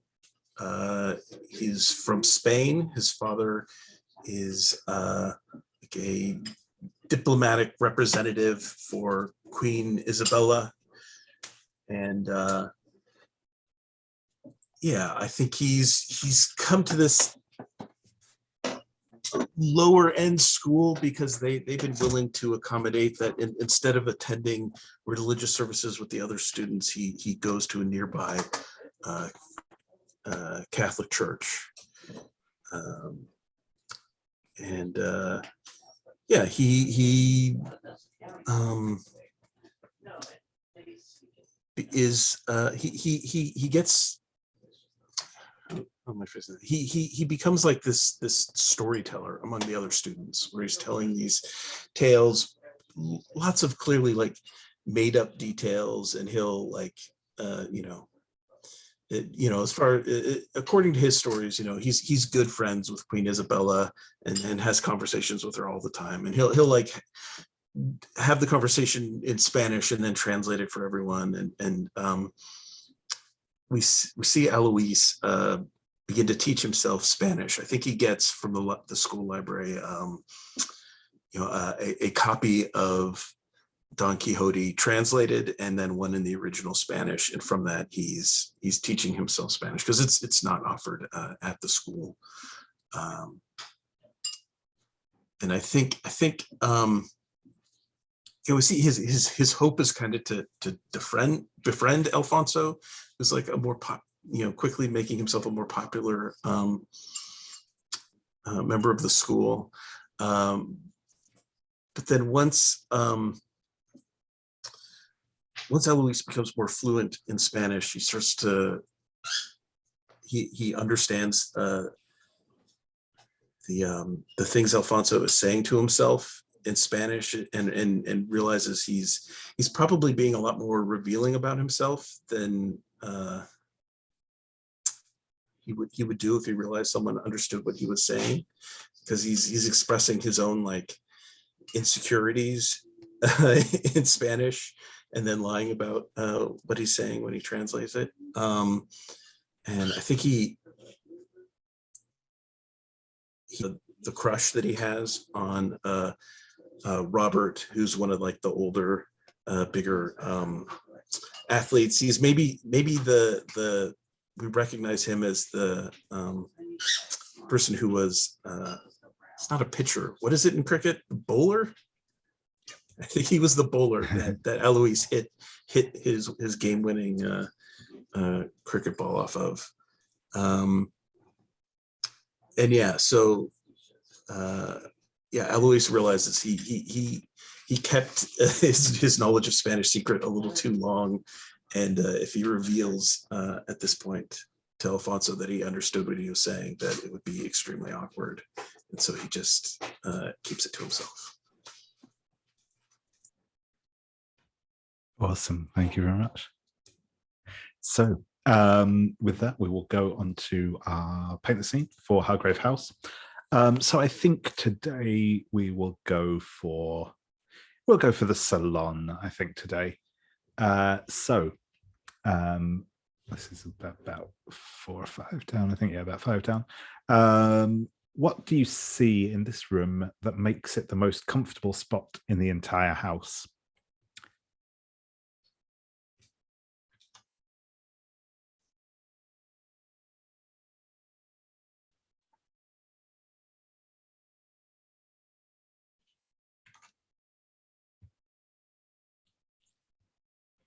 I think the upholstery on the chairs is very, very, very fine. I mean, Hargrave House is luxurious, true, but there's something about the furniture in this house that maybe one of the past hunters had an interest in exotic fabrics, and has brought all these beautiful fabrics to upholster the furniture in this house. and somehow they're just a lot more cushy and soft on the tushy than anything else anywhere else in Hargrave House. Awesome. I think a lot of it is the temperature. It's a small enough room that it's easily heated during the winter. The windows are such that you can easily get a draft of air flowing through it when it's hot. It's just always the most comfortable in terms of temperature in the entire house. Excellent. Thank you very much. I think that the room is positioned in the house such that the light through the windows always hits just right, but especially at dusk when the sun is setting, and this like kind of golden glow fills the room. And with this sort of suffusion of light, there's always this kind of feeling of peace and tranquility that you don't necessarily get elsewhere in the house where things are a bit creepier.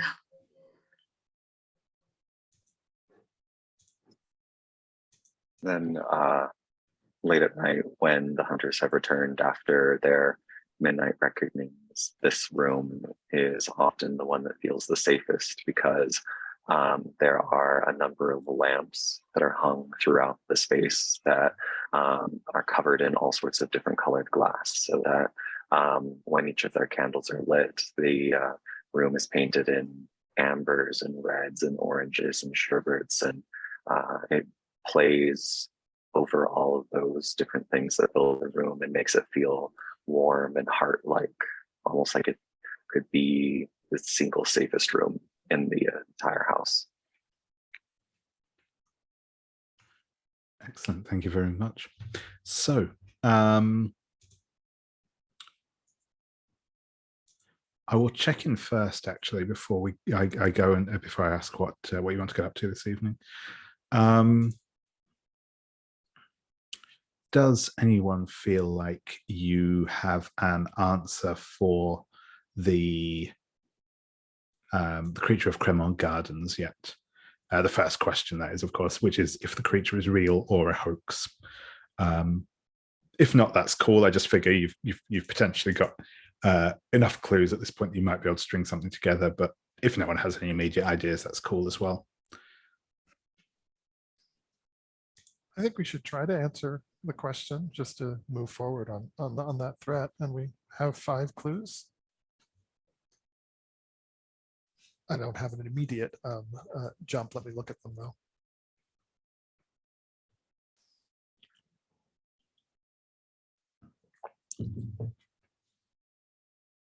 And again, with the this is because this is a kind of binary question. Even if you fail the roll, you'll still get an answer out of it, essentially. So it's. So does that mean that there's no repercussions to failing the roll? There's still on a miss, things can still go badly for you, but yeah, you will still get an answer out of it. Yeah. So we still are motivated to make this roll. Exactly. Yeah. Exactly. Okay. Both to obviously get the answer that you want, and also to avoid things getting too unpleasant. But yeah.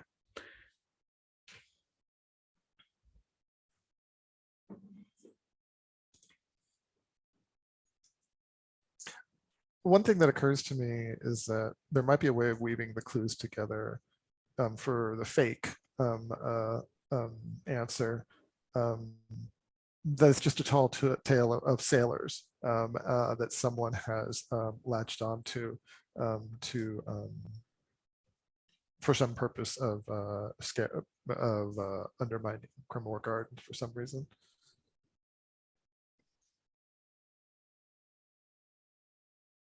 So the fact that, for instance, Sean LeBron had a tattoo that resembled the creature could be that there is a firm myth about this and that dock dwellers would be afeared of it if they found out that this creature was actually walking the docks or walking near the river. Yeah.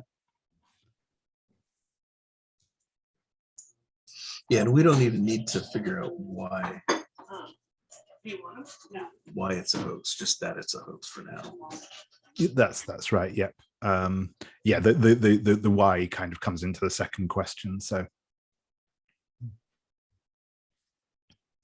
the smell of fish oil is also a strange choice for this, because wouldn't a sea creature just smell of fish versus fish oil? So why is that distinction there? yeah, cool. So maybe that whoever's pulling off the hoax had used fish oil to try to smell like fish. Yeah.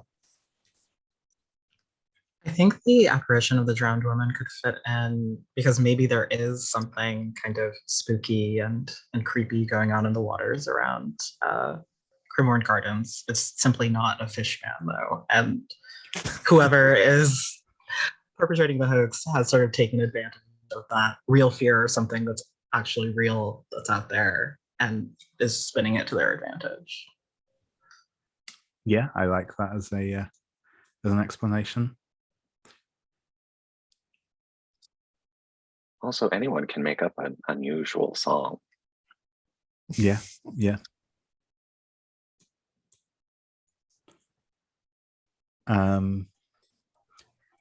Drunken disorderly conduct, is that again just the kind of the sorts of folks who might be more credible or something like that, or do you think that might play more into the reasons why if we look at that later?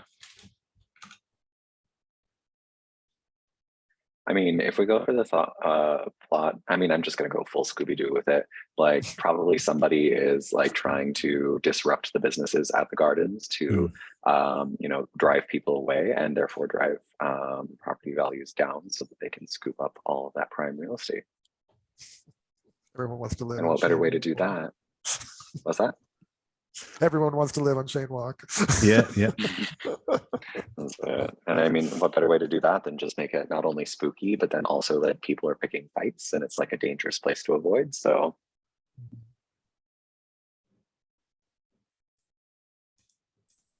maybe even the haunted woman, maybe that's even also faked so that they could just pile on extra things to avoid the area about.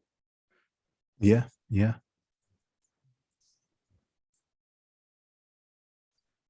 That would be all of them. Yeah, sure thing. So yeah, that would be a roll with a +1 if with all 5 of those in place.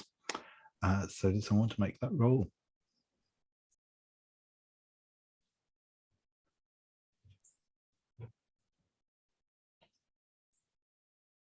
Daryl, do you want to make it since you had you had some great ideas for the clues? Sure.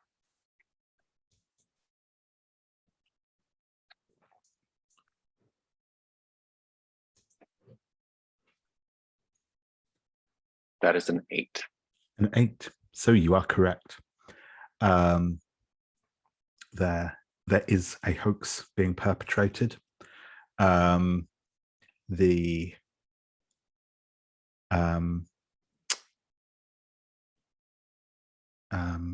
will be a complication with it. I think actually the complication is going to be that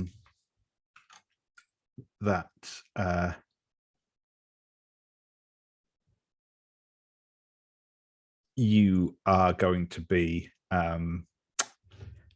locking horns with D.I. Pettigrew over this, as he's already on the trail of this being a forgery and a hoax. So he will definitely be involved, trying to track down the culprit as well, and beat you to the punch on it. Excellent. So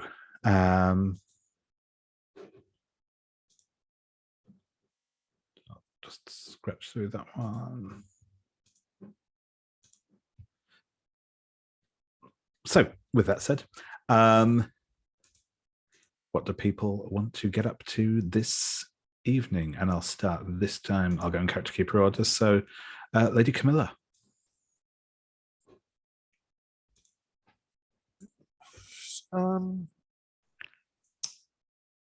Well,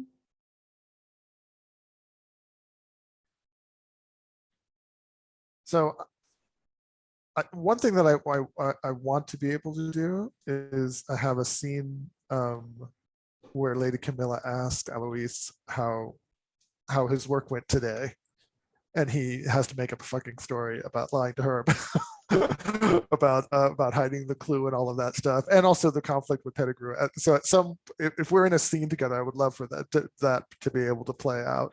Sure. But thing, as far sure as thing. Which threat to engage with, I'm maybe I'll just piggyback on somebody else if they have an idea. I mean, I could do any of them really to go, because I think we're in investigation mode right now, since Yeah. we need more clues for all of these. Absolutely. So it's investigating any of those would be fine by me. And obviously both Cremon Gardens and the Genali murders are both kind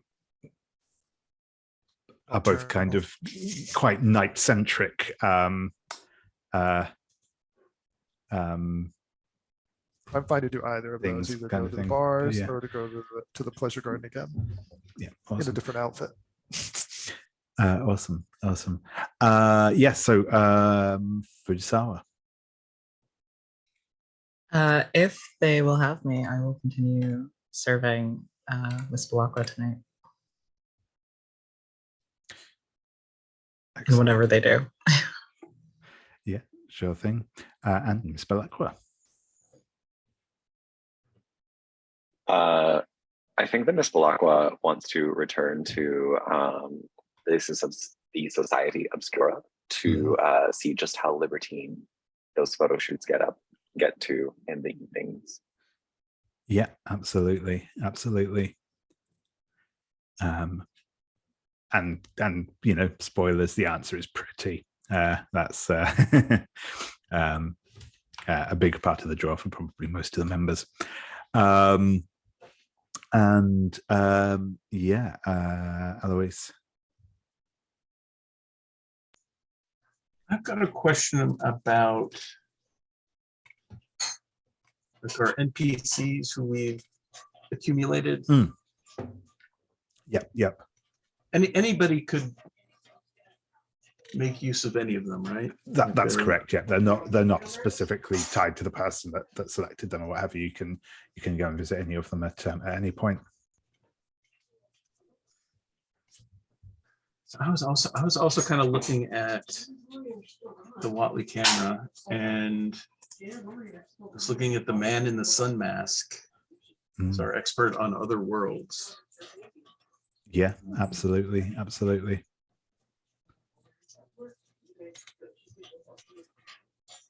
Yeah, no, that sounds good. I wonder. Yeah, maybe we're all gonna go check out. Cool. So yeah, I'll come back around then, Lady Camilla, and see, knowing what other people are planning to get up to this evening. What are you thinking you'd like to do?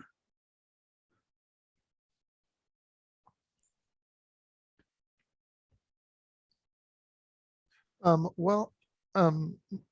that Brian was mentioning our established NPCs, I was thinking maybe I would visit Jenny Johnston, since now that we have sense that there's a fake thing going on, and she knows what's happening in East. This isn't East London necessarily, though, although it is on the waterfront. Yeah, let's see if she might have something, to elaborate on. And if you are still thinking, on the like that the sailor angle, Limehouse is where a lot of sailors hang out. So no, that sounds good. That sounds good. Also, the place that you know best to get a hold of the man in the sun mask is also at Jenny Johnston's. So if you want to kind of travel there together, then that's that carriage ride over might be a good place to have your discussion. Sounds good. Awesome. So all that remains before we leap into our scenes is that dramatic pause was my brain immediately shutting down as I tried to remember what we do next, is unseen. Today we are going to be doing Madame Morvaine's Boy Tour, powdered princelings and delightful demigods, all agape for your amusement. So Madame Morvaine's famous guidebook is a walking tour of all the best male sex workers in London. Ship Captain Jackson Flint Broadmoor has just come in for a 3-day port of call, the well-worn guidebook clutched beneath his arm. So each of these is an individual scene. So I've given you one each. I've just gone again for ease for this one in character keeper order. So Jose, you'll have the first, Elle the second, Daryl the third, and Brian the fourth.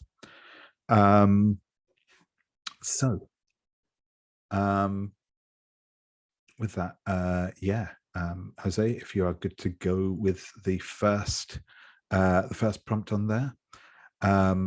Prince Louis, powdered soft, covered in yards of satin and lace, invites Captain Broadmoor into his boudoir. What distinctly feminine touches do we see in Prince Louis's room?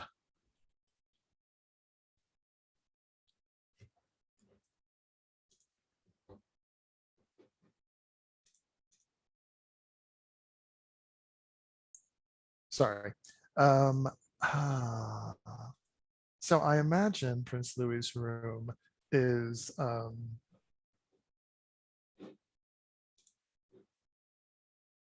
all done in kind of, classic kind of Versailles type furniture, Louis XIV kind of furniture, and the Sun King, and I imagine there's a huge vanity covered with powders and perfumes and all sorts of different kinds of makeup, and I see that's his favorite spot in the entire room. And Prince Louis spends an inordinate amount of time in front of that mirror on his vanity. And there are also fresh flowers on the vanity as well that he always keeps there. There is a smell in the room, a heavy kind of lilac, kind of floral smell that's almost overpowering, or what's the word in English? Noxious, like when it's too much of a sweet thing. It's that. We would say repugnant in Spanish, but that's not the same meaning in English. So there's something heavy and kind of overwhelming and over the top about the smell. And there's also a big 4-poster bed with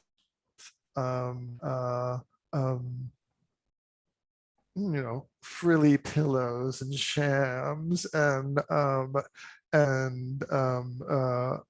perfectly poofy, awaiting Mr. Broadmoor's every wish and desire from Prince Louis at any given time during that evening. Brilliant, thank you very much.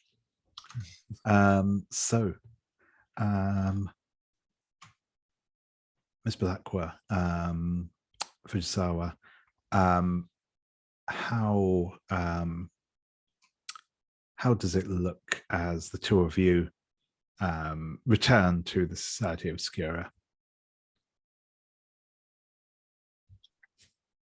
So I think that Priyanka has taken a page from Lady Camilla's book and has arrived in men's attire with a mask over their face to more greatly obscure who exactly it is that has arrived.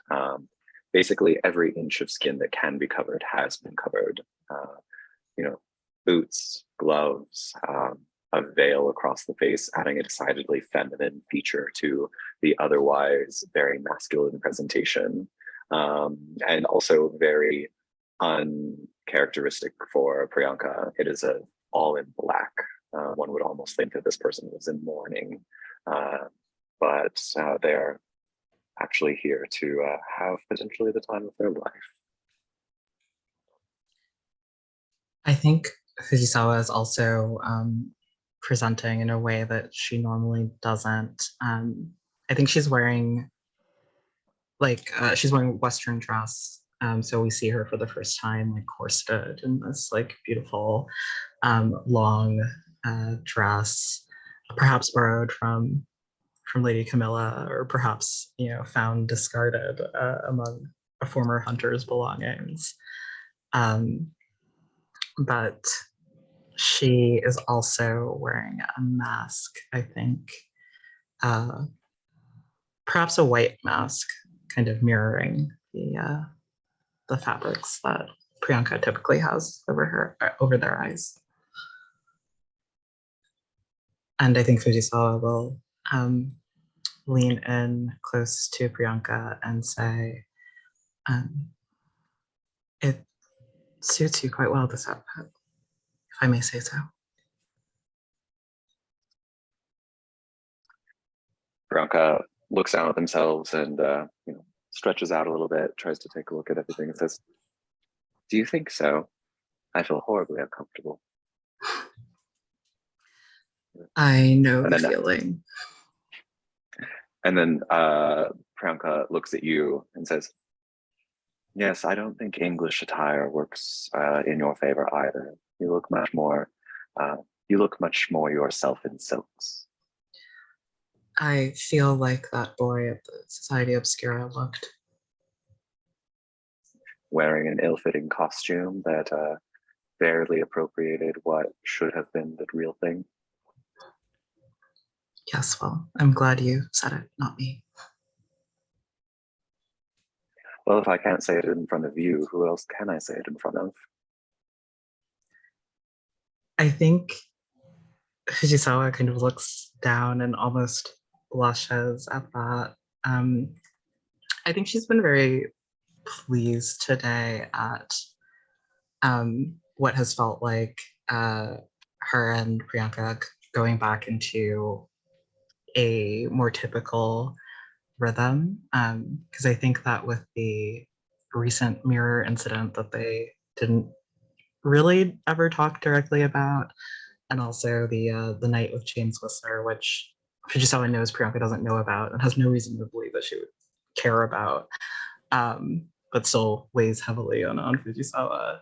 I think she has felt a sort of awkwardness and perhaps like she was putting up a wall or putting more distance between them. Love that. I think that as we get to the door, the one thing that before walking up to it, I stop and grab your wrist and pull you back in and say, "Now, there's one thing that we must be absolutely clear on, Fujisawa. We are not to refer to each other as mistress and lady's maid. Tonight we must go completely incognito." And so what should I refer to you as?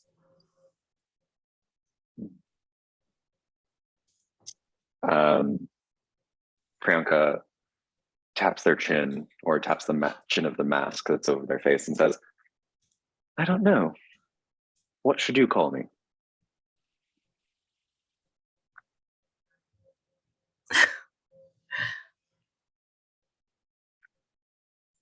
I think Fujisawa is stumped. I think you see her kind of stammer. She has like a million different things that she would like to say, none of which seem appropriate. So I think she finally settles on, perhaps we'll improvise. If that's all right. And then Priyanka loops their arm through yours and leans close and says, "Sure thing, sweetheart.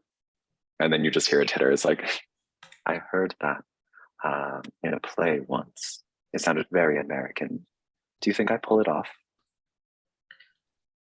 I think you pull it off quite well, darling. I like the sound of that. And then Priyanka goes and raps on the door.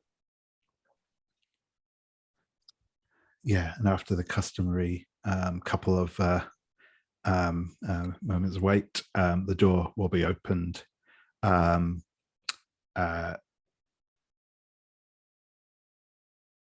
Periwinkle is dressed, wearing only like a deerskin breechcloth, feathered headdress, and seeing you both on the doorstep, just kind of gives a little pout and says, American Western this evening.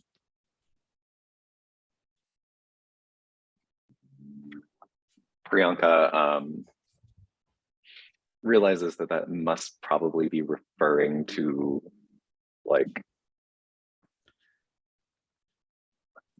Priyanka has no idea what that is referring to, but just breezes past and says, yes, thank you. And then just like looks around and like sees other people kind of milling around and then follows along. Excellent. And I think actually we'll get the second unseen here. So L, Anthony the Adonis, whose body is rubbed with golden powder. How do we know Anthony is dying of consumption? Yeah, I think so. It wasn't quite widely known at this time that tuberculosis is contagious. Like we're just around the time when that would have been.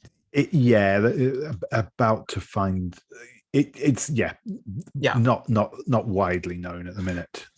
Certainly. Yeah, I think then that clients come to Anthony the Adonis because of his illness and not despite it. They want to take care of him. They want to serve and please him. And they bring him these luxuriant foods and gifts to lay at his golden feet as though at the altar of a god. And we see Captain Broadmoor bringing to Anthony Italian wine and sweets from India, silks from China. And he's draping the fabrics over Anthony's thinning, naked shoulders, gleaming gold in the lamplight. And Anthony lays back, reveling in the softness of the fabrics and in all of these things in life that he is running out of time to enjoy. Excellent. Thank you very much. And yeah, Lady Camilla and Eloise, as you are traveling together out to Limehouse, I'll ask Lady Camilla, do you think, is this like a kind of a private carriage situation, or have you just got a cab?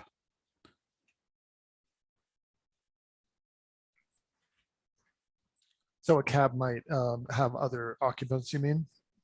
Well, I mean, it'll still just be the two of you, regardless. But yeah, more just on the aesthetics of it. Do you think you have kind of a private carriage that you use for this sort of thing, or is this just like a flag down? I think we've taken. I think a cab, because I think Camilla is dressing down for this. She doesn't want to make a big splash or a scene at the opium den, and so she is not dressed as a man. She's still dressed as a woman, but she's in very somber kind of more working class clothing. Very simple dress. maybe with a tattered frayed hem, and yeah, and she has none of the accoutrements of her class on her. So I think she's wanting to go low profile, and so she would take a cab. Awesome.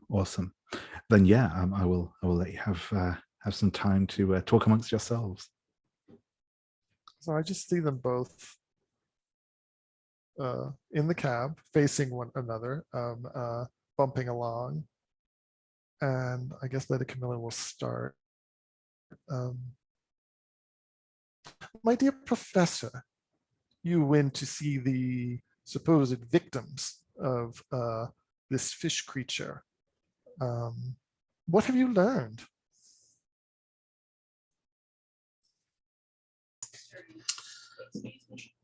Well, not as much as I had hoped. I think they were fairly easily frightened and ran off before seeing much. And unfortunately, this Pettigrew from Scotland Yard interrupted before I could really interrogate them completely. Ah, yes, Pettigrew. That seems to ring a bell for me. If it becomes a problem for us, I will have to talk to Lady Cressida about making an exception for our investigation. But I don't think we're there yet. I'm sure you can handle Mr. Pettigrew. Eloise, what do you say? Well, I mean, we're committing no crime in questioning or learning about these things, unless he thinks we're co-conspirators and one of us is dressing as a fishman and terrorizing the gardens. Then I don't think he really has too much of a complaint against us. Well, yes. The idea that there might be conspirators within Hargrave House does seem outlandish, doesn't it, Professor?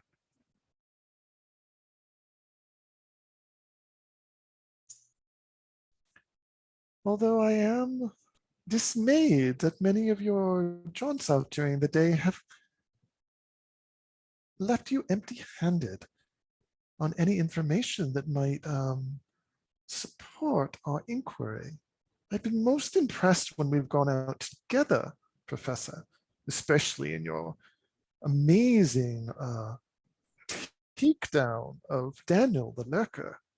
We were in quite a difficult moment there, and suddenly you came up with this unusual collar with runes I'd never seen before. Where did you find that, Eloise? I think I much prefer to be prepared in advance than forced to come up with a solution in the moment. I suppose more useful doing research than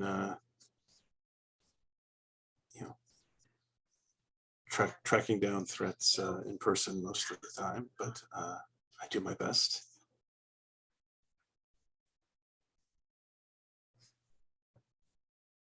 I'm sure you do.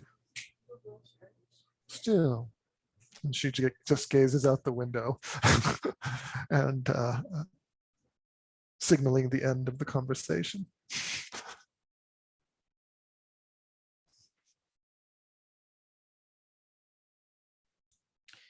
Awesome.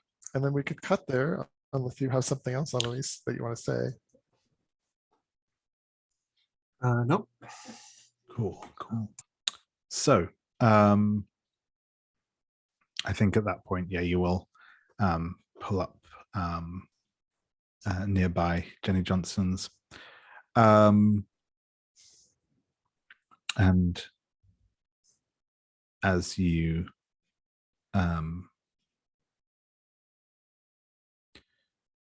I think as you head inside is when we'll cut back over to Priyanka and Fujisawa. So yeah, you will be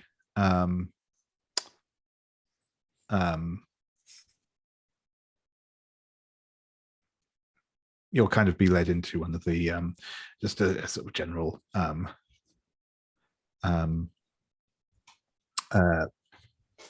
reception room type space. There's a few other folks sort of around drinking, and you'll see Portia is going around, mingling. But as you're sort of entering, a man who you presume to be Cyrus, from being pointed out to him earlier, he is wearing kind of at the minute he's sort of wearing a very form-fitted white bodysuit, quite tight in a sort of flattering way, with silver cords wrapped around his arms, legs, and neck. He will say,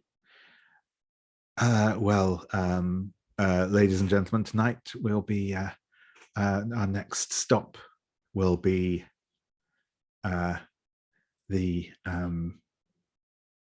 rarefied heights of our Mount Olympus room.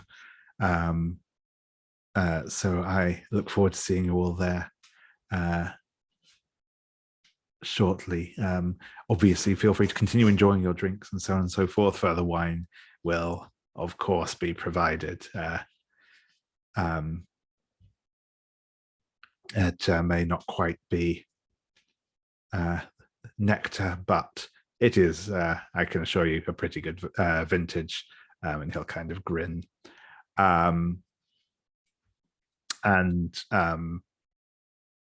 Yeah, sort of people will kind of start making a move towards the stairs.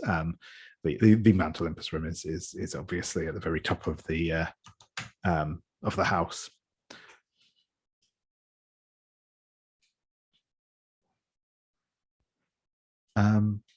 But yeah, is there anything either of you want to do particularly at this moment, or are you kind of happy to go along with the crowd for the moment? I would actually like to, and I just want to ask if this is okay. My beacon in the dark move says when you walk the streets of London at night, I'm not technically on the streets, but I would love to seek out the darkest person here and see what kind of, things might be discovered through them. Yeah, sure thing. So if you would like to make that roll, and we'll see how it goes. So that's with my sensitivity, which is a +3.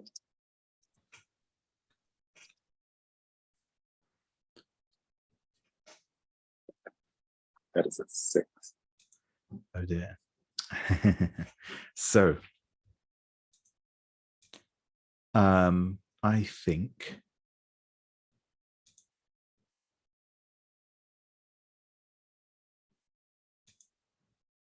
so. I'm just reminding myself of this move when I find the right tab.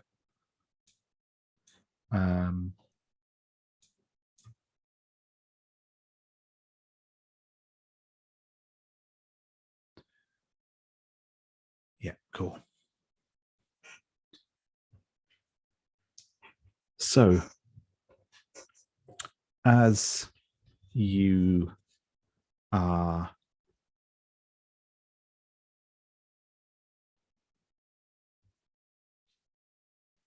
walking through the halls of this place, you're starting to follow the crowd as they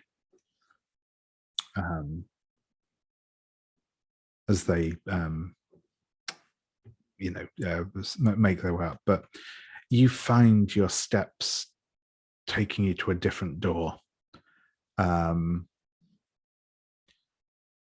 You don't notice exactly where it is that you're going. And I think this is, this is kind of at the point where there's just been enough milling of people around that Fujisawa has just lost sight of you for a moment.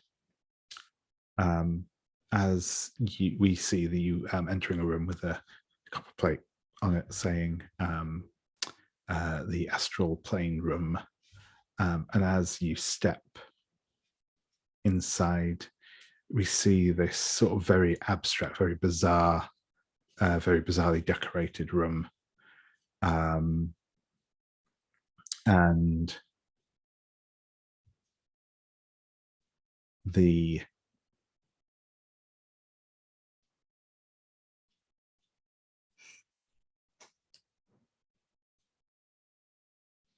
room kind of shifts and turns as you walk in. You sense a kind of spiraling drawer in this room of a sucking vortex type of thing going on, and they look almost like those kind of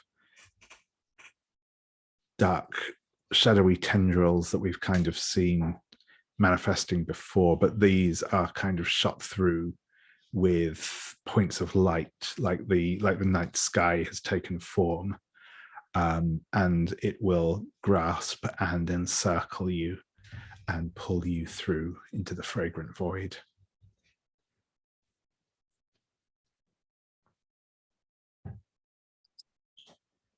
Quick question. Will things happen beyond that, or did I just die? That's probable death, I'd say, is certainly non-existence. Okay. So I will of course have to use a mask for that. I don't know if we want to do that right now, or that's cool. We can come back to that in a moment and see what happens instead. I'll check in Fujisawa. Is there anything you want to do immediately, or we can come back to you again in a moment if you want to see kind of the outcome of that for Priyanka? I think for now we just see Fujisawa kind of sneaking through the party with a glass of wine in each hand, kind of searching, not quite frantically, but with some urgency for her darling tonight.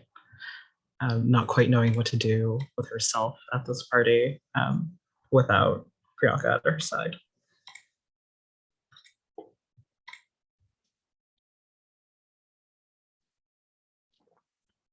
Excellent. So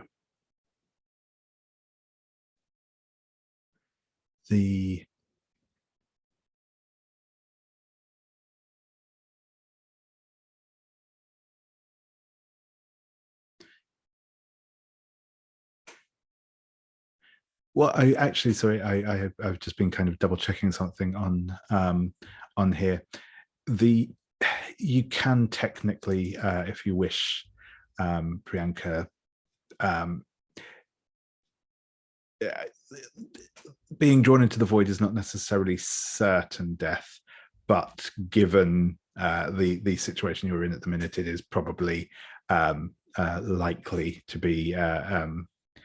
You are not in an advantageous position to return from the void should you go through there at the minute, having not yet completed the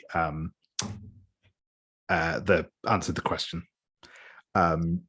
But so if you do want to go through it, that is, we can work something out there. But it would be you would be in a very perilous position should you do so. So I'll leave you to think on that. Sorry, yeah, go ahead. Sorry, I just thought of something. Gerald, if you'd like to save a mask, but would also not like to go into the fragrant void, perhaps Fujisawa could find you at the most opportune moment with my person Friday and help stop that from happening somehow.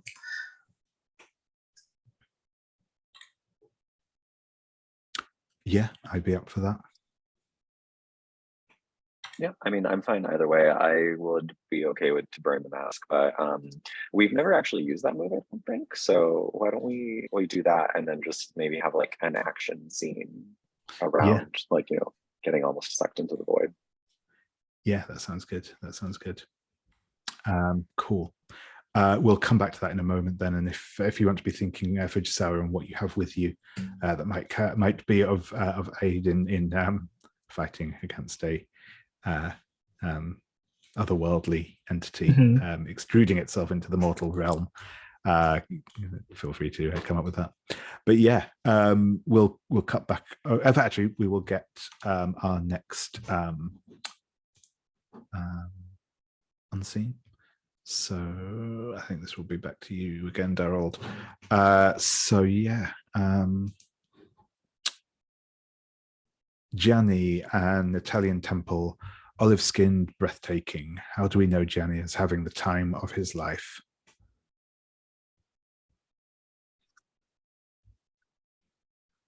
So Captain Broadmoor goes up the creepy steps of a very rundown apartment complex and hears a lively Italian inflected music coming from above. He sees on the door that they've actually scraped in a very something looks almost like a crest of like a bull onto the plate instead of like an actual like brass plate. It's just been scratched into the wood.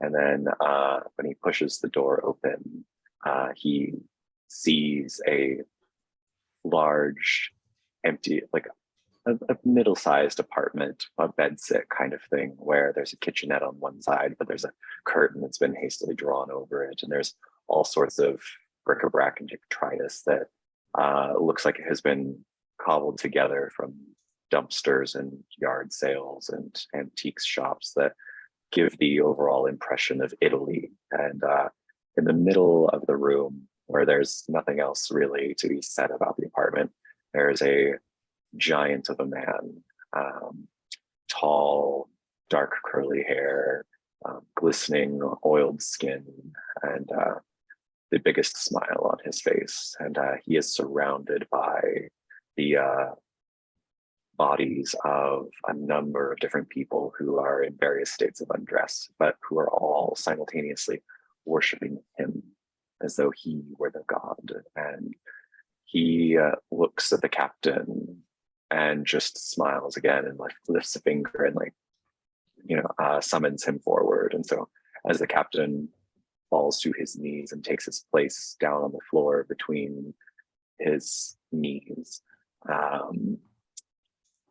the captain murmurs something under his breath.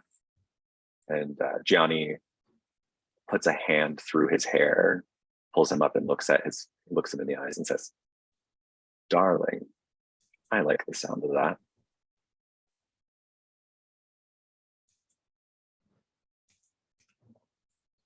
Awesome, thank you.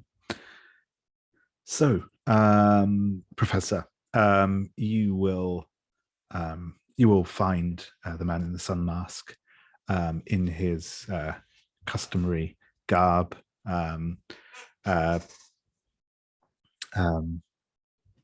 smoking a pipe, and he will look up at you as you enter, and says, "Ah, Professor, how good it is to see you again. I do hope the boy is behaving himself with you."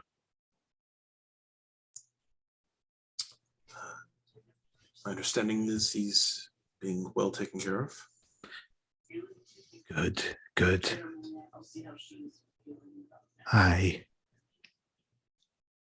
I feel there is still a part for him to play in this little farce we call life. So, to what do I owe the pleasure of your company, Professor.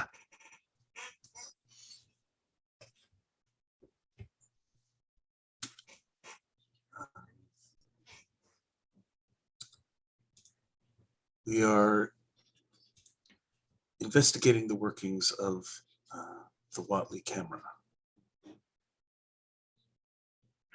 Ah, indeed, indeed. Have you spoken to old Cyrus yet?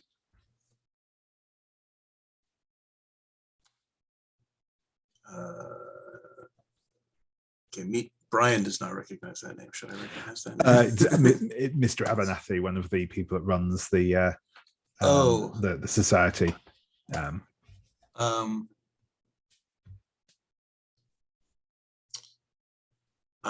I haven't.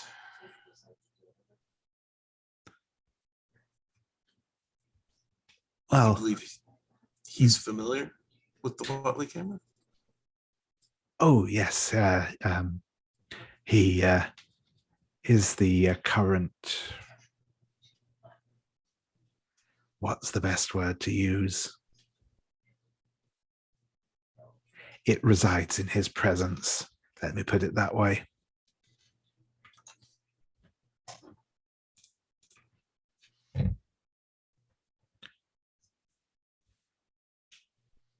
See. And the Fragrant Void. What can you tell me about that? It is much like the name suggests. It is an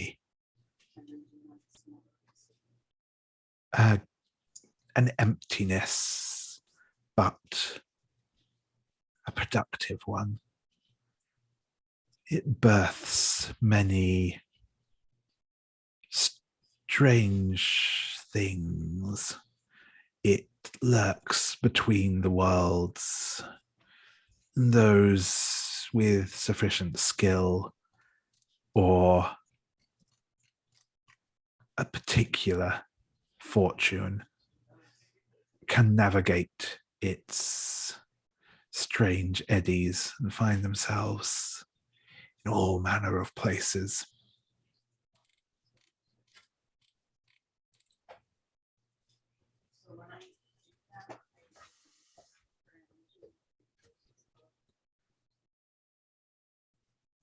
Like how I did on the other one.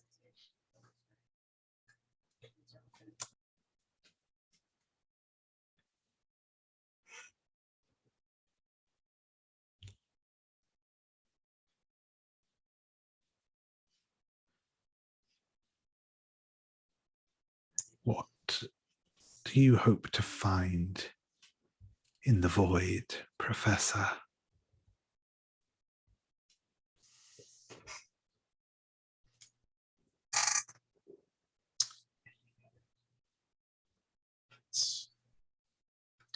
It's an interesting subject. I suppose the first thing we hope to find is a young lost actress. That might be possible.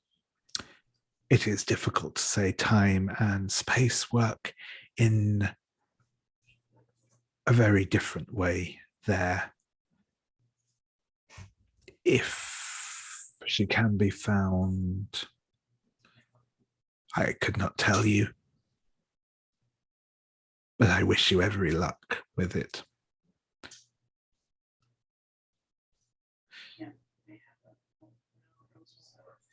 Do you wish to learn more about the void, Professor? I can give you a little glimpse if you would like.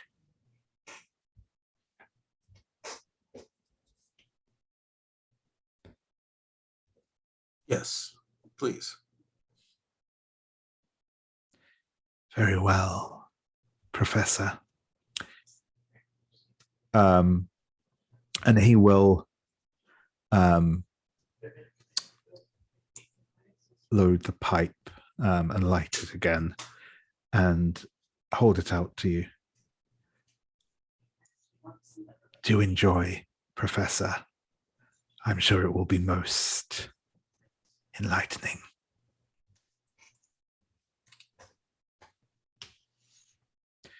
And I would like an information move with sensitivity, please. This will count, obviously, for his bonus thing.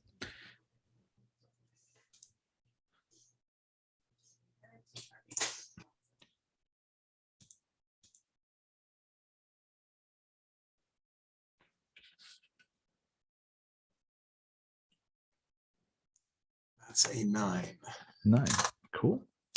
So that's cool. We'll come back to you in a moment. I'm just going to pop over to Lady Camila. So Lady Camila, as you are in the sort of the front room, as it were, of the opium den, Jenny is as ever kind of sat on the stool behind the bar. Can I change that? Yeah, no, go for it. Yeah. So I think Jenny is not in the front stool. Yeah. And so somebody else is an assistant or someone else, and said Jenny's occupied inside. And so Lady Camilla just walks inside. And as she walks into the opium den, there's this the thick smoke and everything. And I think the opium den is actually segregated. So not everyone is in the same room. And so she moves backwards towards the room that was indicated by the attendant at the front. And then as she moves through a beaded curtain, she comes into a room where most of the people laying about on the pillows and such are of East Asian descent. And then she sees Jenny on the far end, kneeling next to a woman that looks like completely unconscious. And Lady Camilla approaches, and then as she comes forward, she sees that on the back wall there's a little altar with a Buddha on it. And the Buddha is covered in golden, but it kind of with flaking golden paint, like it's decaying. And there are some flowers in front of the Buddha, but they are also look like they're decaying.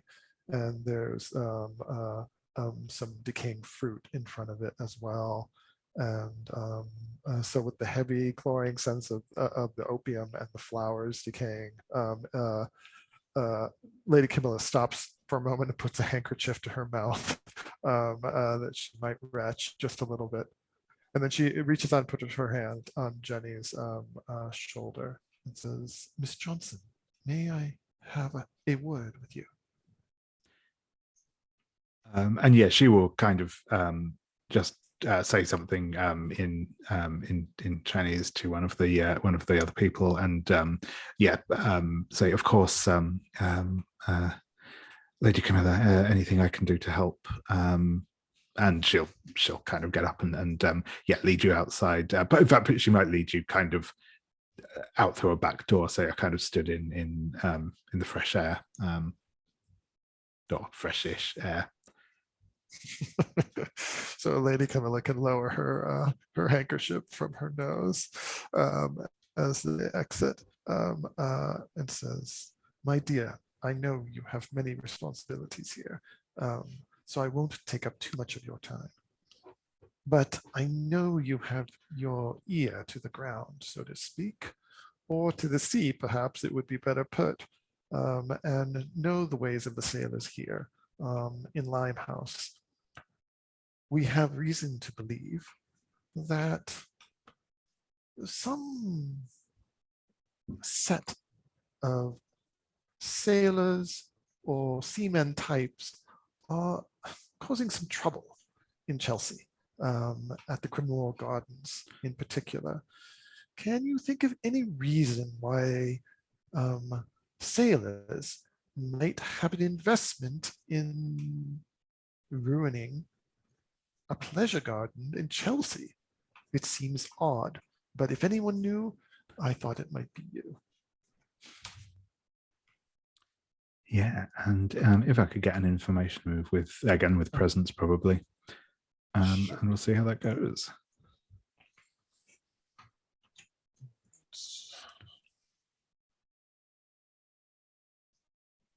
It's a 9. 9, yeah. So I think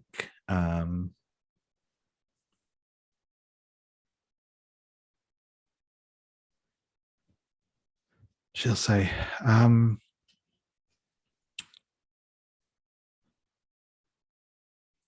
I don't know if it's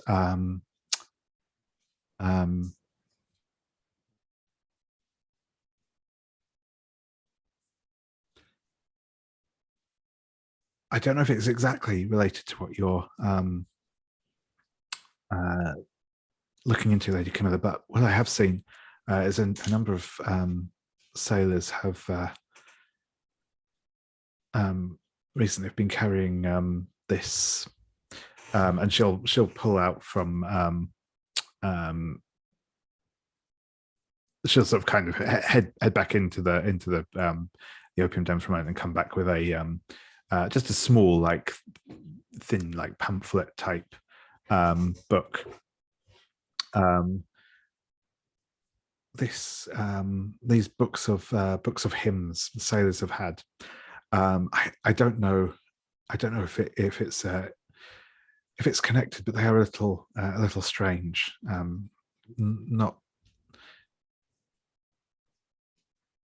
Not the usual sort of thing, you know. And she'll hand that over to you. And she said, and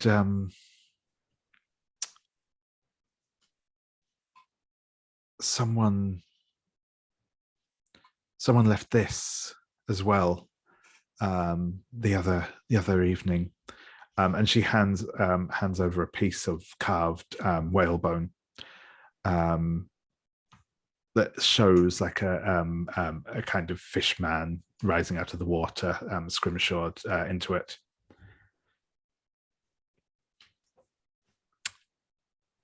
And I think actually for the complication, I'm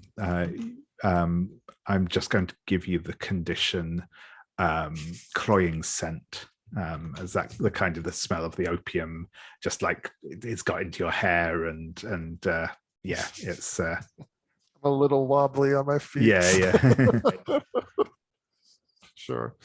And Lady Camilla says, "My dear, these are quite intriguing. Now, I hate to speak and run, but I think I do need to leave your friendly establishment at the moment and get my bearings a bit. Excuse me, if you will." Of course, Lady Camilla, of course. So I'm just going to check in with Brian for our last unseen, and then I'll just kind of wrap up. Then we'll go to the to our scene with Fujisawa and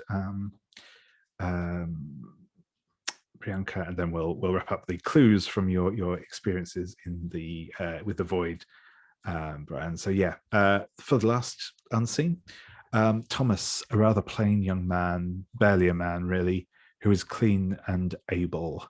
How do we know Thomas is doing this out of desperation? I think we see Thomas arriving at the room, and he first approaches and then stops and turns and like quickly walks away. His second attempt to enter the room, he unlocks the door and begins to open it, then quickly closes it and leaves. And then the third time he comes back, takes a swig out of a bottle, and then tucks it into his a pocket, and then finally enters the room. Excellent. Thank you very much. So, yeah, we come back. Miss Bellacqua is being menaced by strange, shadowy, void-like tendrils emanating from the room. Fujisawa, what do we see as you enter this scene? We see Fujisawa sort of breathing a little heavier than usual as she's been sort of searching through the various rooms of this house, trying to find Priyanka. And as she enters, she's holding in her hand an omamori talisman, which is like a small rectangular wooden talisman in a little like brocaded silk bag that you can get at Buddhist temples often. And I think it's a similar pattern and color, like a dark blue, to the silks we saw being placed over Anthony the Adonis in the Unseen. But she's holding it aloft and chanting a prayer in Japanese. This particular talisman is for protection against evil. And Fujisawa actually carries it everywhere she goes, for she has reason to believe that there are spirits with malevolent intentions toward her. Excellent, excellent. So I think we'll go for a night move here with sensitivity. What are you afraid will happen if you lose your nerve or fail here? That this entity will succeed in capturing one or both of us. Yeah, well, yeah, I will go with the. I mean, I guess in theory it might technically not be worse than that, but I think from a pure numerical perspective, yes, if you fail here, both of you will be dragged through into the Fragrant Void. Perhaps that's better than just one of you going. Who's to say? But, so yeah, if you would like to make that roll, and obviously if you're going to mark that. So I'm just going to double check your. I don't think you have any. I don't think the haunted condition is going to come into play here. This is I think possibly a bigger threat than just a ghost. But yeah, if you'd like to make that roll, and yeah, if you're marking the item, you can obviously roll with advantage. Okay, it's a 9 with my sensitivity, which I assume is the correct ability here. Yep, absolutely. You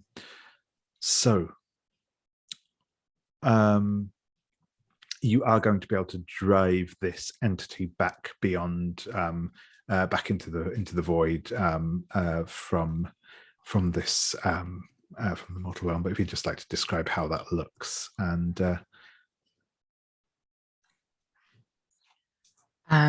I think.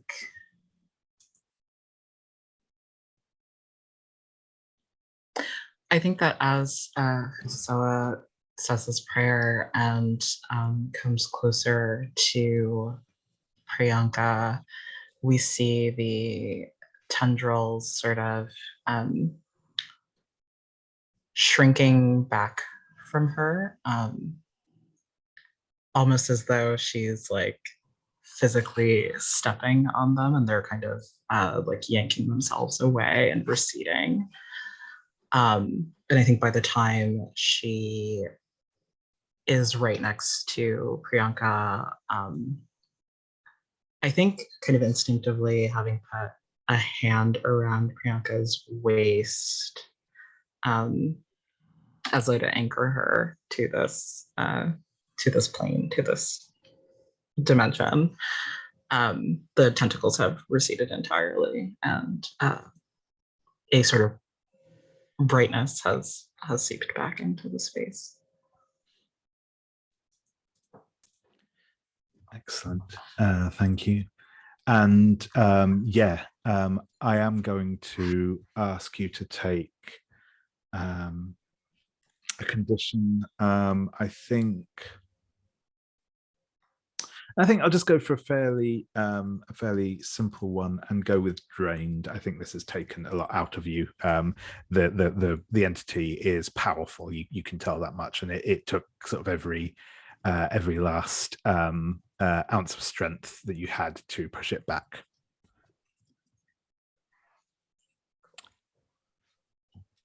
And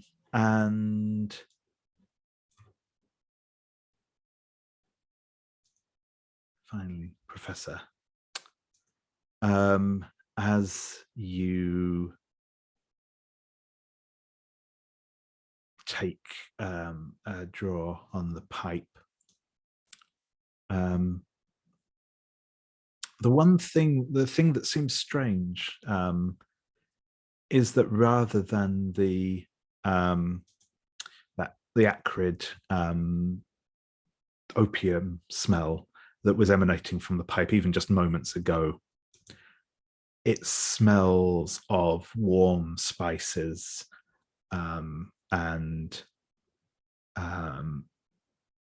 yeah, there's that heady scent of spices in the air as you draw in the smoke. And then your vision starts to blur and fuzz as this whatever is in this pipe is hitting you harder than anything you've sort of had before. Flashes of color and darkness spot on you. You will feel yourself kind of being, it's actually a very similar experience to what Priyanka just sort of started to feel, like that sense of being like dragged into a vortex, and you feel yourself spinning in space as if you have no weight at all. And then things kind of start to solidify, and you see in front of you, floating in space, much like you as well, an albino peacock in a crystal cage.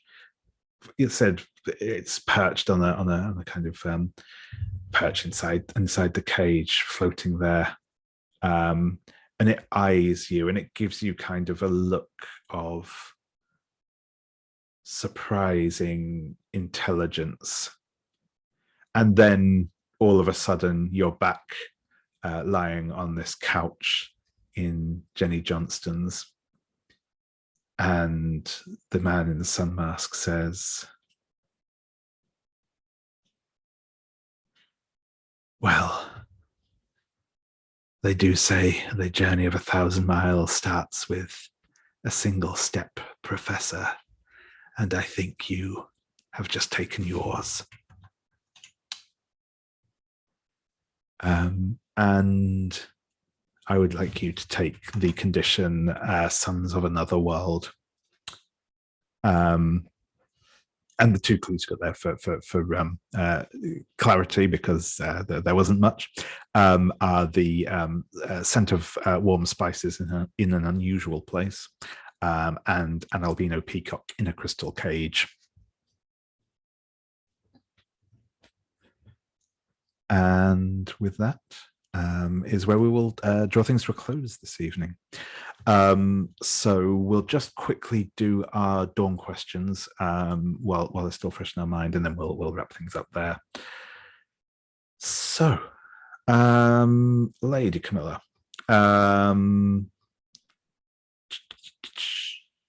did you answer a question? Yes, everyone answered that one. Did you resolve a threat? No. Those two will be the same for everyone. Did you experience an echo in the night? Yeah, the golden Buddha and the offerings, and the cloying smell, and those things. Yep, yeah, excellent. Did you engage in a secret sexual rendezvous with a commoner? I did, with Mr. Hughes before. Yep. Dressing him up. Absolutely. And did you leverage your social status to gain the upper hand? I think I may have done this with the Barker at Cremor Gardens, to get the private audience with Greco. Yep, sure thing. And Fujisawa. So obviously, yep, you answered the question. Oops, I've lost the tab. Yep, cool. Did you experience an echo in the night? Yeah, the silks. Yeah, cool. Did you subtly express sexual desire for your employer in the way you dressed them or served them? Maybe very subtly. I could go either way on this one. Your employer doesn't think it was very subtle. Okay. So I mean, Fair enough. like it was definitely there. So Yeah, that's cool. And did you demonstrate obsequious behavior toward your employer in front of others? Yes, in our first visit to the society. Yep, sure thing. And yeah, Priyanka, did you experience an echo in the night? yes, Gianni's room was in threw back to the original Maharaja room, and then Yeah. there was also the reference of Fujisawa's darling wife. Yeah, no, yeah, I picked up on that. That was great. Did you make love to a dark entity because it felt good? I did not get a chance to. No, not quite. Not quite. And did you counsel someone using your supernatural affinities as the basis for that advice? No. No, cool. No worries. And last but not least, Eloise, did you experience an echo in the night? Oh, I don't think so. No worries. Yeah, I'm just trying to think. Yeah, no worries. That's no problem. Did you watch someone you were interested in from afar? I don't think I got around to that one either. No worries. And did you allow someone to talk down to or dismiss you? Yeah, I pretty much let Pettigrew and Camila push me around. And I'd also probably throw in there that the man in the sun mask talks down to most people as well. It's Yep. that's cool. Oh yes, no, that is very true. That's a good point. Yeah, as I just pointed out, yeah, the flashback counts absolutely for that question. So yeah, that's Okay. yeah. No, The I'd forgotten about that. Masks do count for Dawn questions. Yes, that's right. Yep. Oh, okay. I didn't realize that. Okay, great. Yeah. Yeah, the dawn questions is just basically anything that we see in the session. It's not as sort of tight as the echoes in the night. Cool, brilliant. Thank you very much, everyone. So yeah, I'm going to stop our recording now.